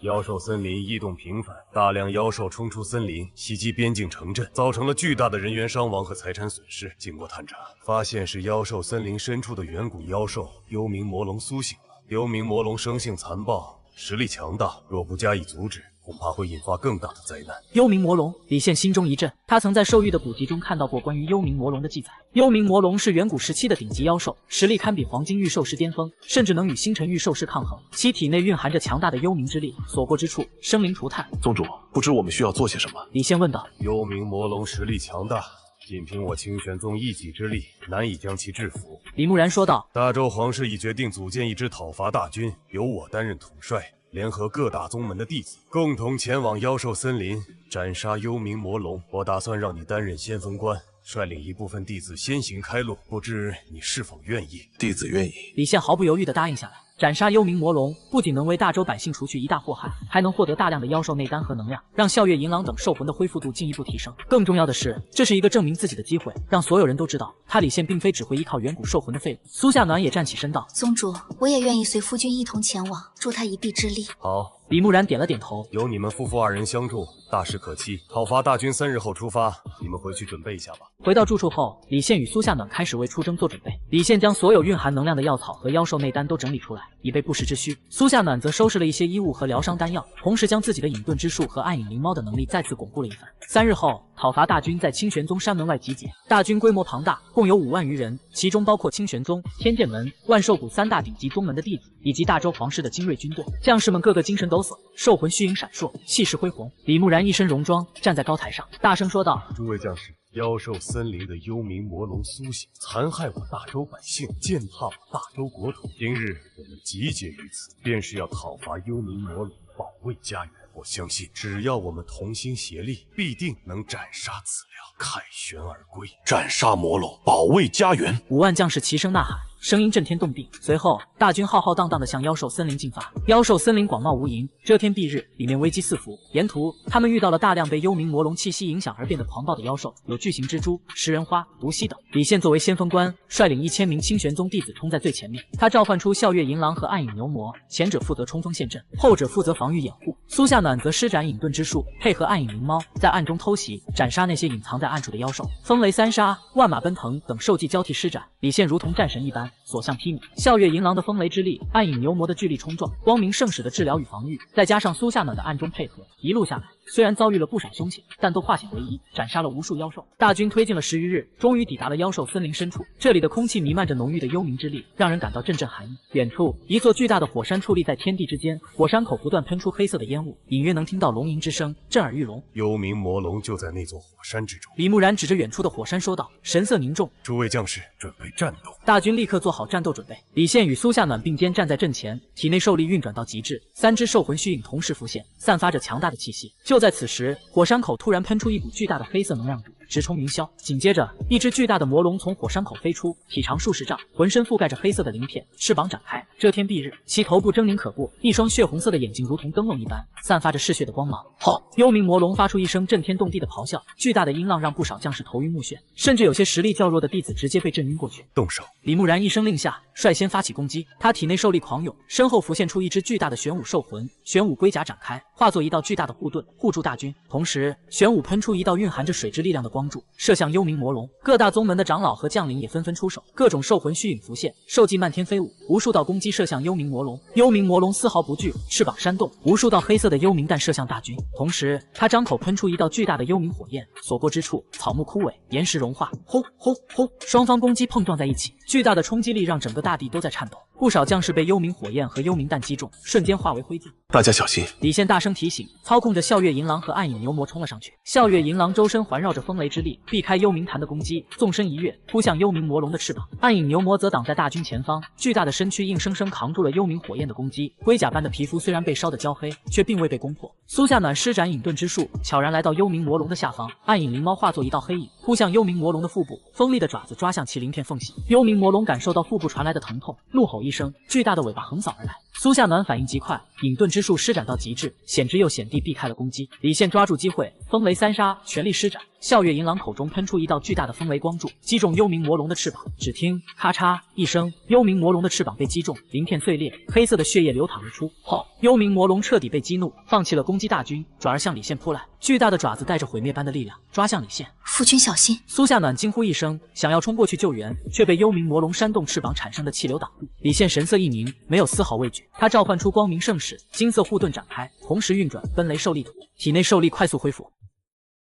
李现的身形瞬间变大，双眼闪烁着猩红的光芒，手中凝聚着风雷之力，迎向幽冥魔龙的爪子。轰！李现与幽冥魔龙的爪子碰撞在一起，巨大的力量让李现连连后退，嘴角溢出鲜血。但幽冥魔龙也不好受，爪子被风雷之力震得发麻，后退了数步。就是现在！李木然一声大喝，操控着玄武兽魂，喷出一道蕴含着封印之力的光柱，击中幽冥魔龙的身躯。幽冥魔龙浑身一僵，动作变得迟缓起来。各大宗门的长老和将领趁机发起猛攻，无数道攻击落在幽冥魔龙的身上，将其鳞片打碎，伤口不断扩大。李现擦掉嘴角的鲜血，体内兽力再次运转，他知道这是斩杀幽冥魔龙的最佳时机。他深吸一口气，将万马奔腾与笑月银狼的力量完美结合，体内兽力毫无保留地爆发出来。嗷呜！笑月银狼仰天咆哮，无数道白色的狼形虚影浮现，如同万马奔腾一般，冲向幽冥魔龙。这些虚影蕴含着强大的风雷之力，每一道都能对幽冥魔龙造成巨大的伤害。幽冥魔龙想要反抗，却被玄武兽魂的封印之力困住，动弹不得。无数道狼形虚影撞在他的身上，将其身躯撕裂开来。后，幽冥魔龙发出一声凄厉的惨叫，庞大的身躯轰然倒地，气绝身亡。看到幽冥魔龙被斩杀，大军顿时爆发出震天动地的欢呼声，将士们个个欣喜若狂，脸上洋溢着胜利的笑容。李现缓缓收起兽魂，身形恢复正常。他走到幽冥魔龙的尸体旁，感受着体内涌动的能量。幽冥魔龙的体内蕴含着庞大的幽冥之力和生命能量，这些能量对于笑月银狼等兽魂的恢复有着极大的帮助。他召唤出笑月银狼、暗影牛魔和光明圣使，将幽冥魔龙的能量引导出来，让3只兽魂吸收。笑月银狼的恢复度快速提升，很快就达到了70%，实力堪比7000年份的兽魂。暗影牛魔的恢复度达到了50%，防御能力和力量再次得到质的飞跃。光明圣使的恢复度达到了40%，治疗能力和进化能力更为强大。与此同时，李现体内的兽力也在快速增长，突破了白银御兽师的瓶颈，成功晋级为黄金御兽师。体内的兽力变得更加精纯、磅礴，操控兽魂也更加得心应手。李木然走到李现身边，拍了拍他的肩膀，欣慰地说道：“好小子，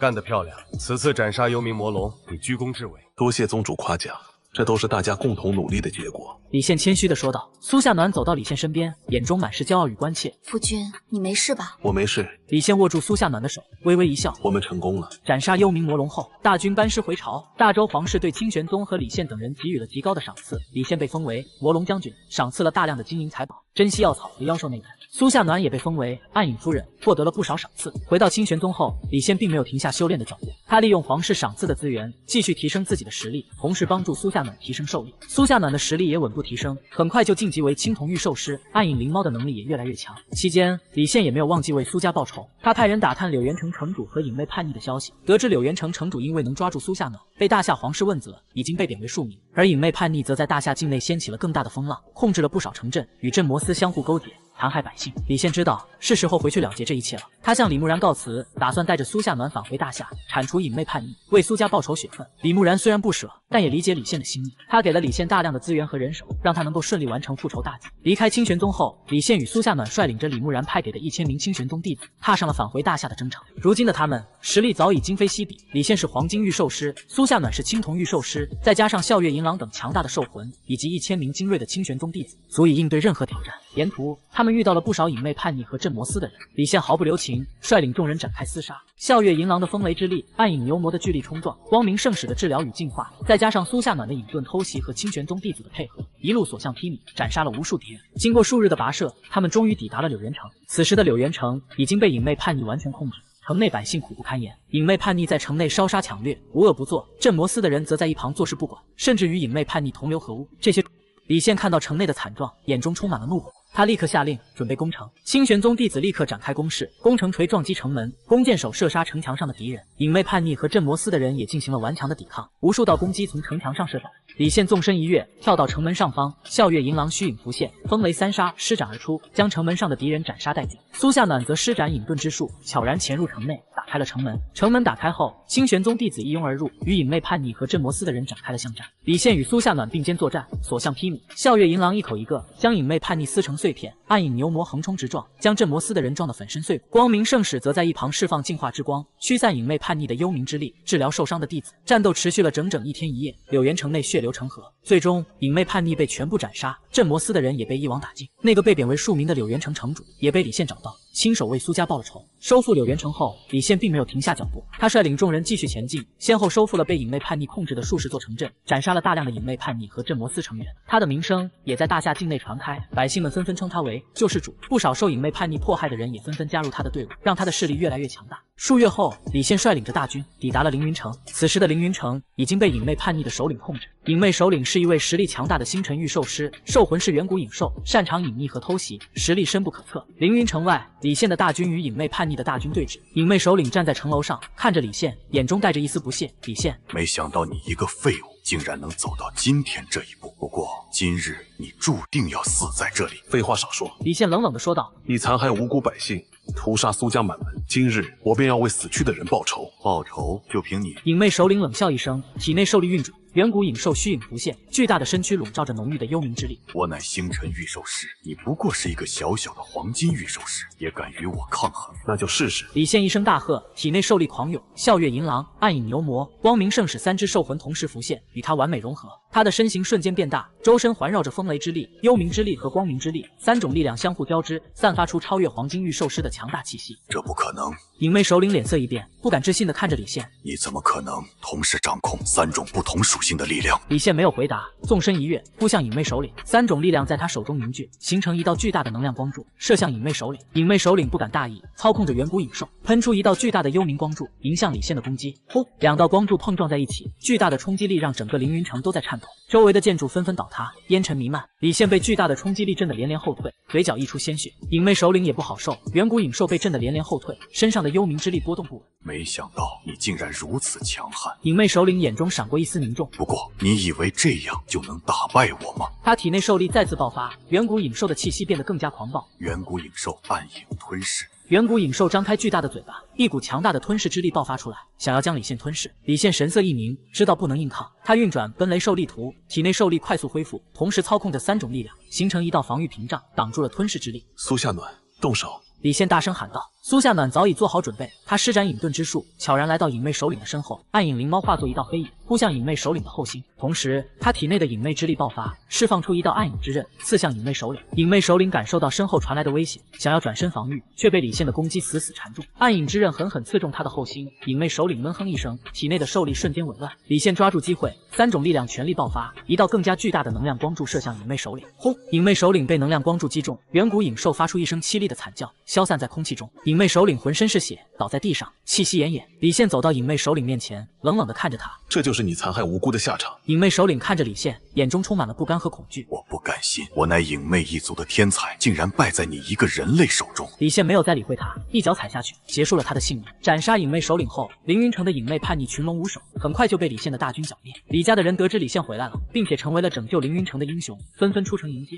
李战看着如今威风凛凛的李现，心中充满了愧疚和悔恨，想要与李现重修父子关系，但李现只是冷冷地看了他一眼，没有理会。他对李家早已没有了任何感情，当年的冷漠和偏心，他永远不会忘记。处理完凌云城的事情后，李现与苏夏暖并没有留在大夏，他们率领着大军返回了大周清玄宗。如今乱世尚未平息，妖兽森林仍有隐患，他们还有很多事情要做。回到清玄宗后，李现继续修炼，实力不断提升。苏夏暖也没有停下脚步，在李现的帮助下晋级为白银御兽师，两人相互扶持，共同成长，成为了清玄宗乃至整个天元大陆都赫赫有名的强者。数年后，李现的实力达到了星辰御兽师巅峰，苏夏暖也晋级为黄金御兽师。他们率领着清玄宗的弟子，多次平定妖兽森林的异动，保护了大周和大夏的百姓。同时，他们也彻底肃清了影魅叛逆的残余势力，让影魅一族重新回归平静，不再为祸世间。而那座隐藏在李现体内的兽域，也随着他的实力提升，逐渐解锁了更多的牢房。玄字号、地字号甚至天字号的妖兽都纷纷苏醒，成为了李现的强大助力。李现也成为了天元大陆历史上最强大的御兽师，被后人尊称为兽域大帝。李现与苏夏暖的爱情也在乱世中经受住了考验，成为了一段流传千古的佳话。他们携手并肩，守护着天元大陆的和平与安宁，直到永远。